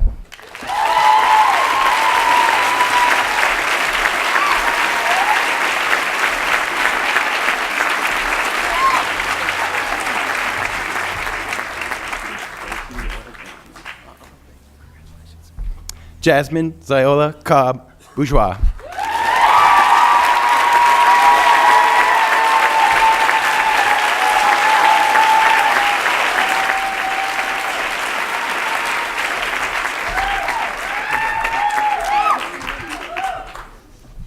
Julie Jean Bowser.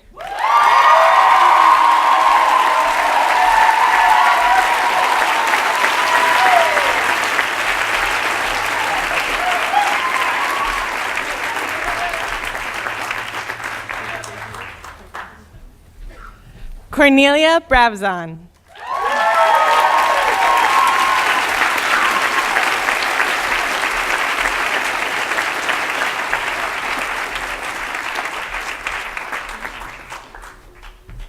Tristan Michael Braun.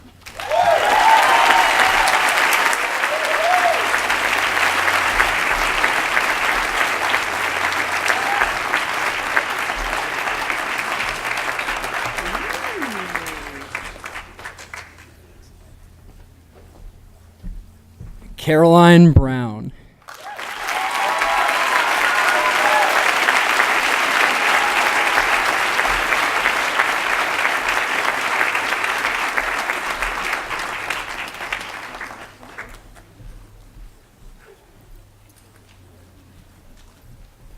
Heather Grace Brown.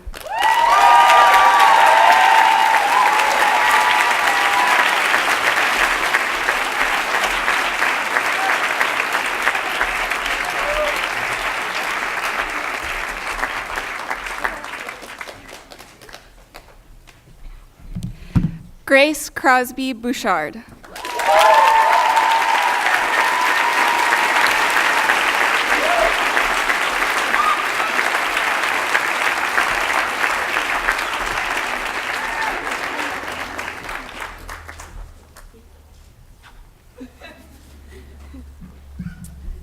Emma Sophie Burke.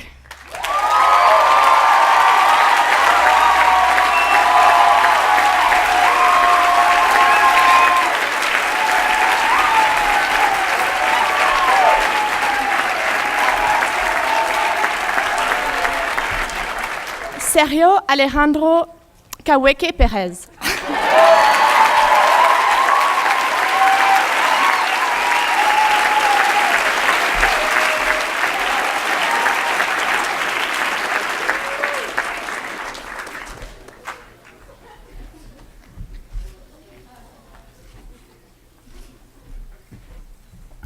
Sophie Rose Cameron.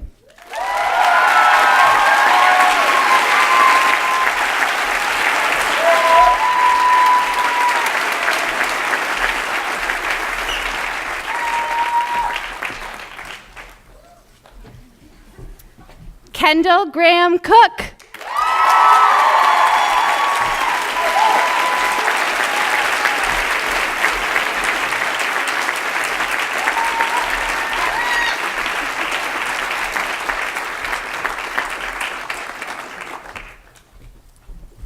Elizabeth Ann Crockett.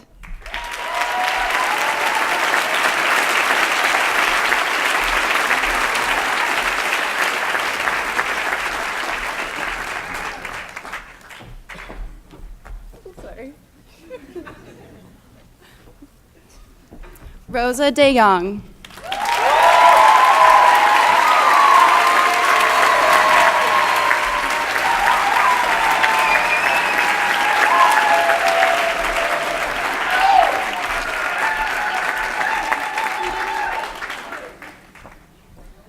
Sebonga Dalmini.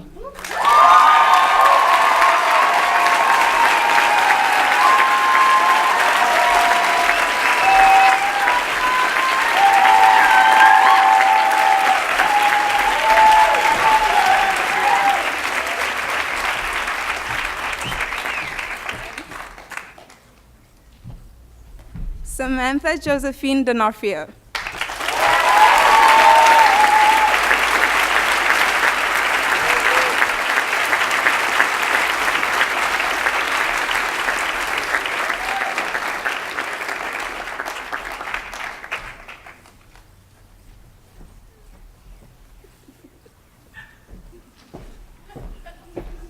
Madison McLean Etman.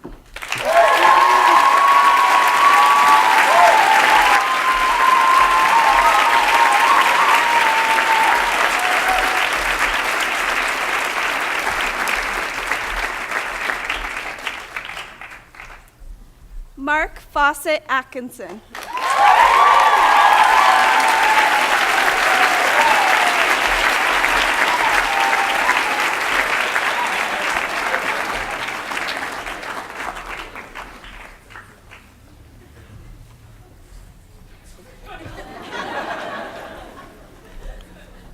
Emma Rose Flaherty.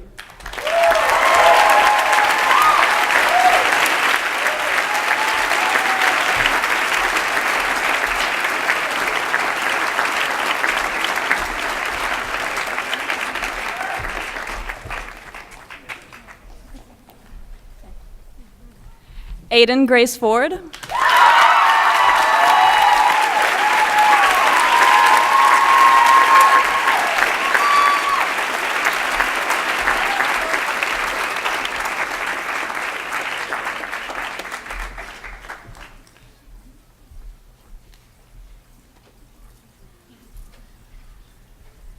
Amelia Aram Foreman Stiles.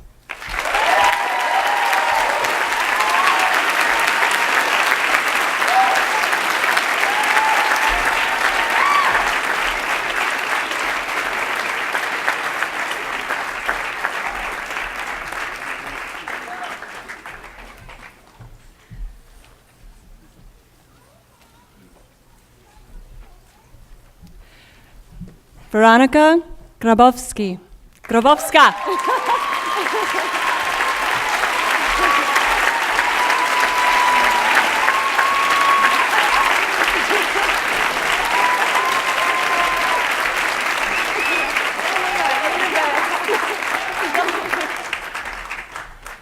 Spencer Edward Gray III.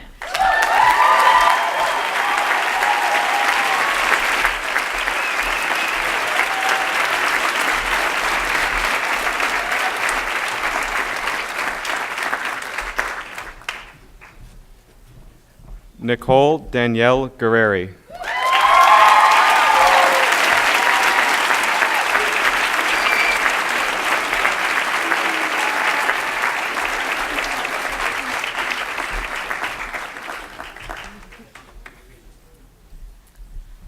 Maria Sylvia Hagen.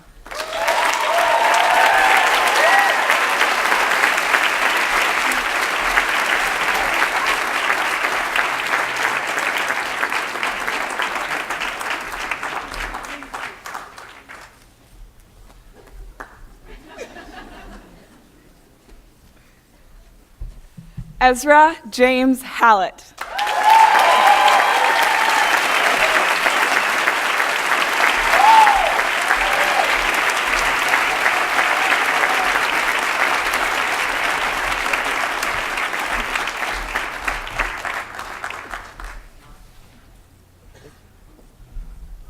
Paige Barron Hill.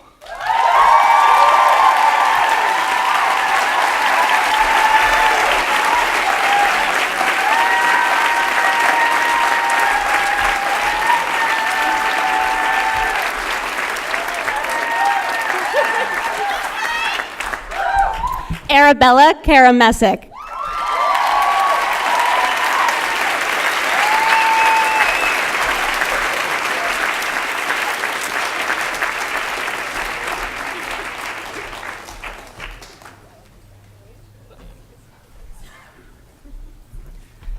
Zachary Austin Kendall.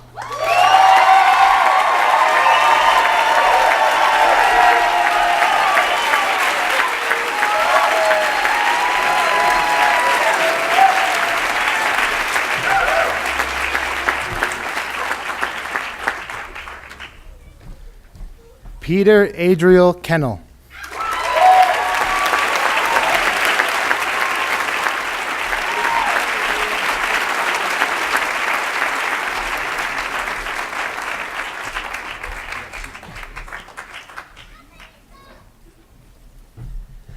Anisa Firoz Anwar Khan.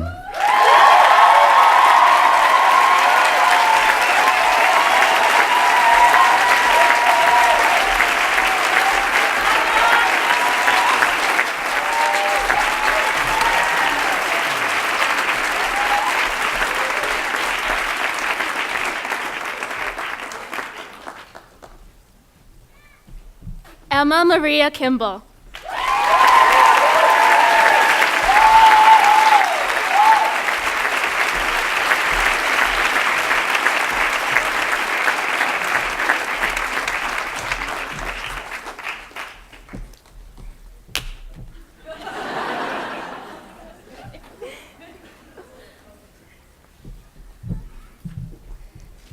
Richard Zak Cliver.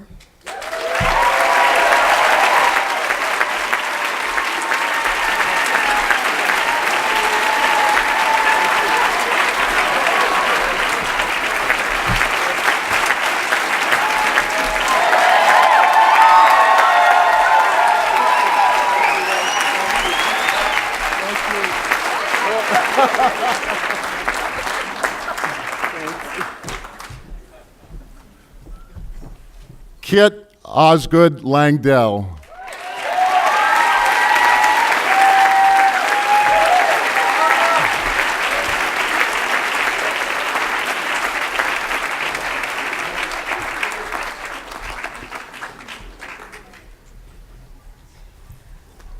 Jaime Lee.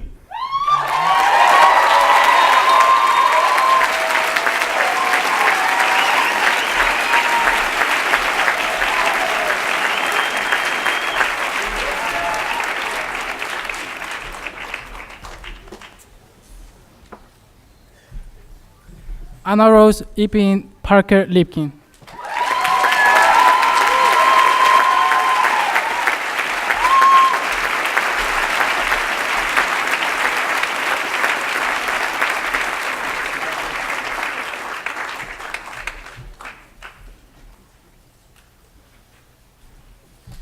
Colin Preston Lynch.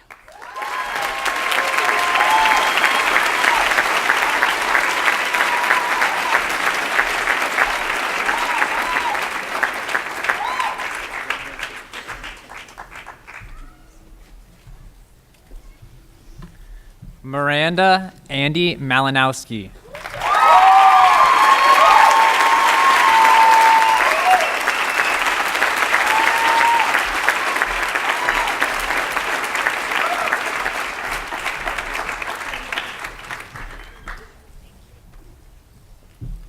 Porcia Manandhar.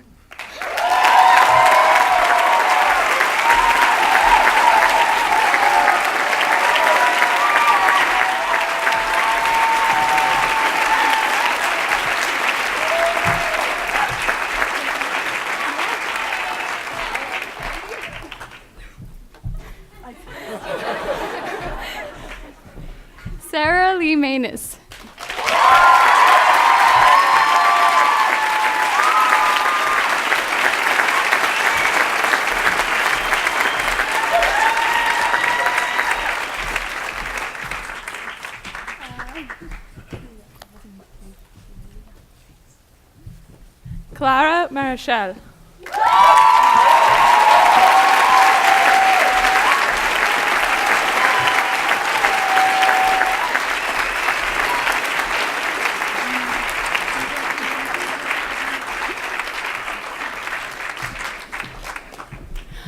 Agustin Johann Marz.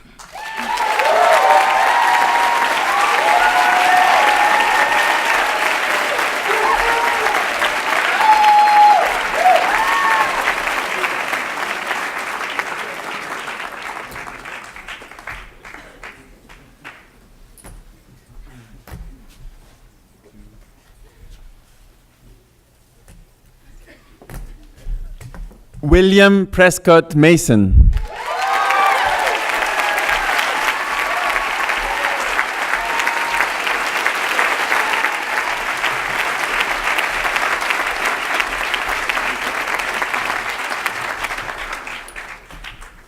Kathleen Beatrice McCursey.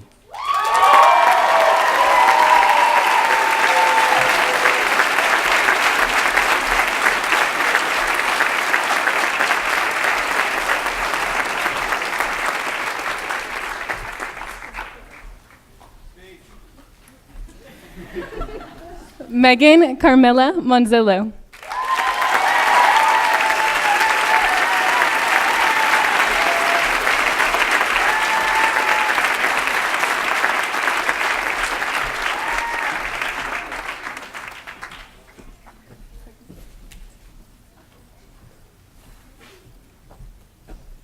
Alyssa Murad.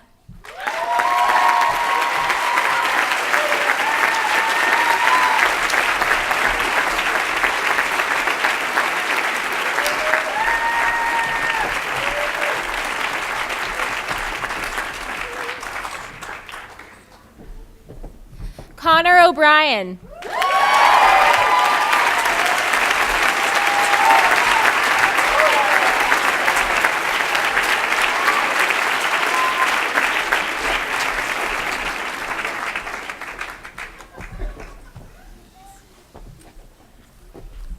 Hannah Otsby.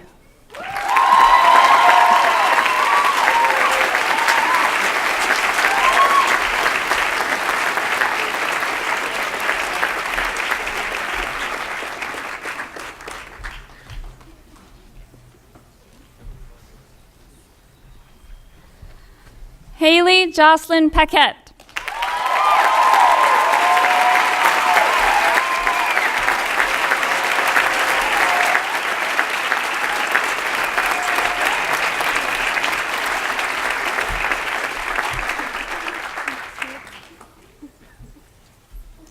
Michelle Estefania Pazmiño Chavez.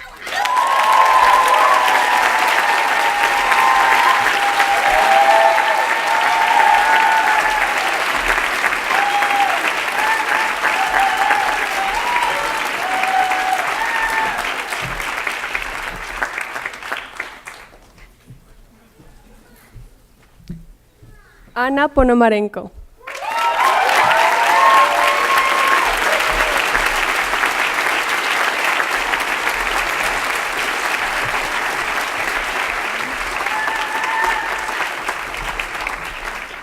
Miguel Provencio.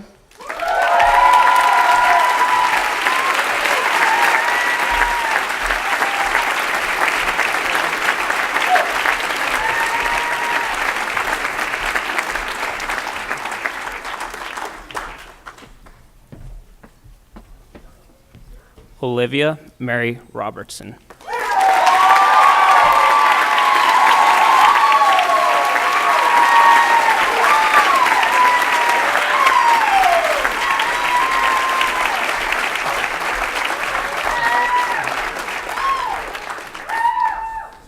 Molly B. Louise Samuels.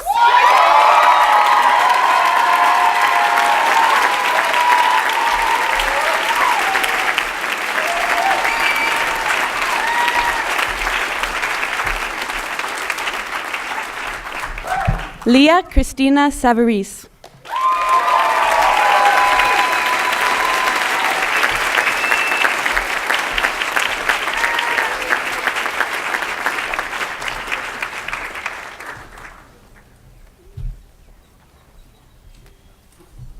Josh Sawyer.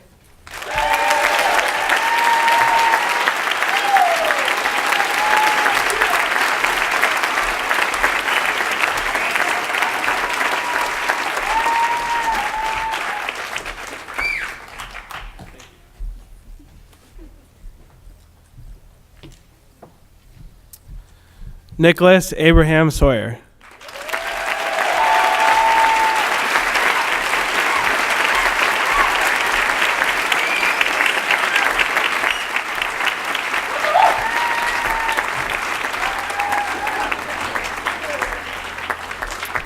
Austin Clark Shuver.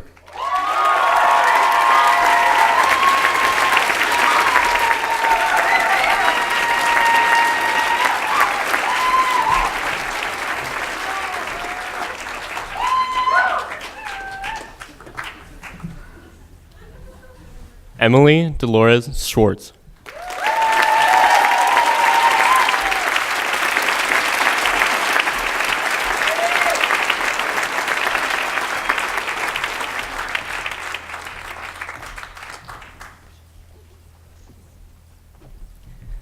Grayson Myrta Shears.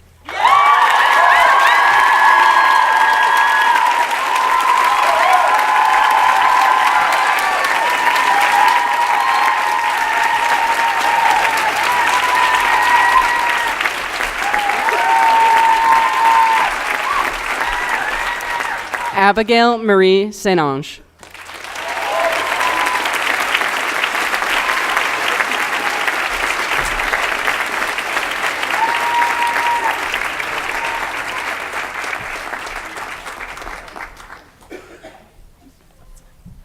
Zachary Taby.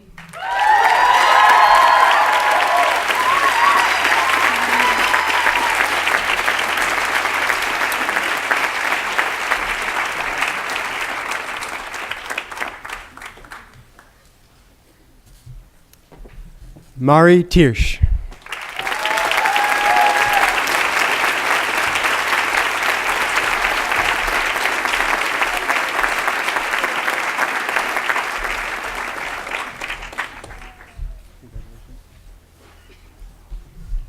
Joshua Tone.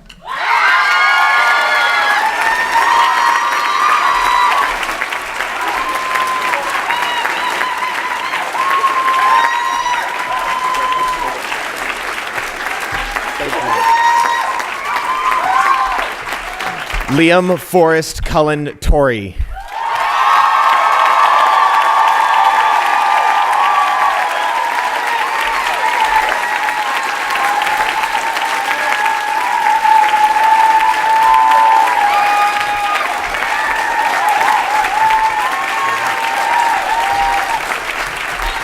Angela Valenzuela Navarrete.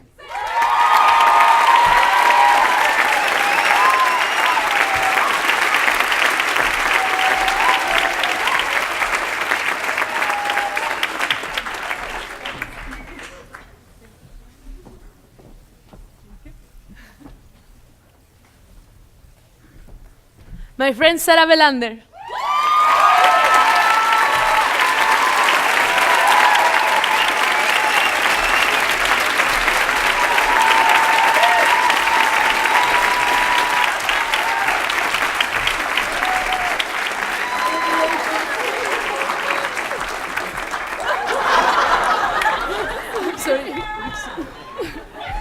Eli Weinberg.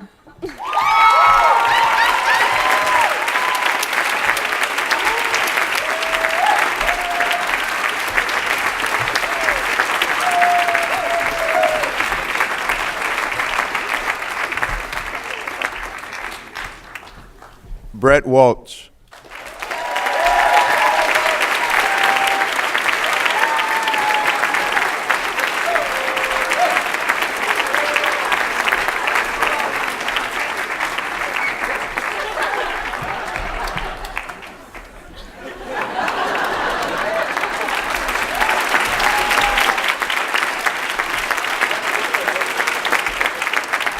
Amber May Wolf.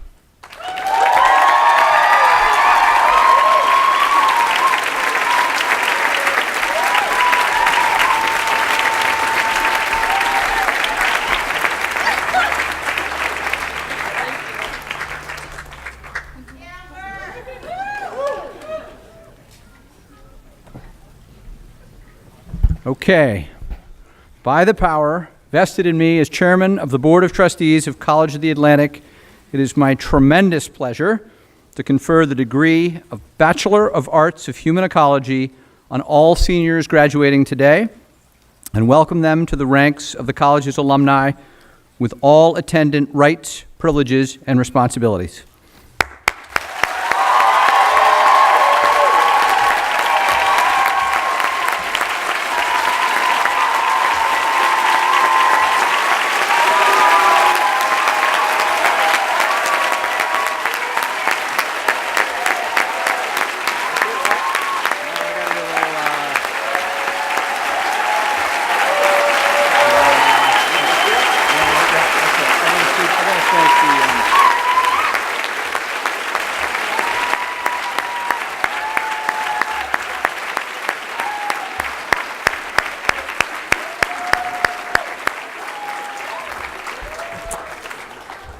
I would like to also thank Hanif, Willis-Abdurraqib, Nancy Andrews, Kathy Johnson, Etta Kralovec, and all of you who have made today's ceremony so memorable. And on behalf of the Board of Trustees and the entire College of the Atlantic community, I again extend heartiest congratulations to the class of 2017.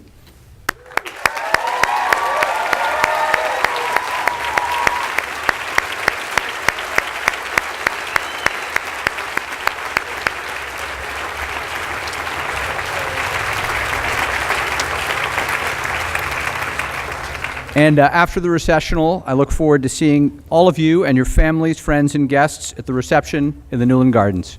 Congratulations.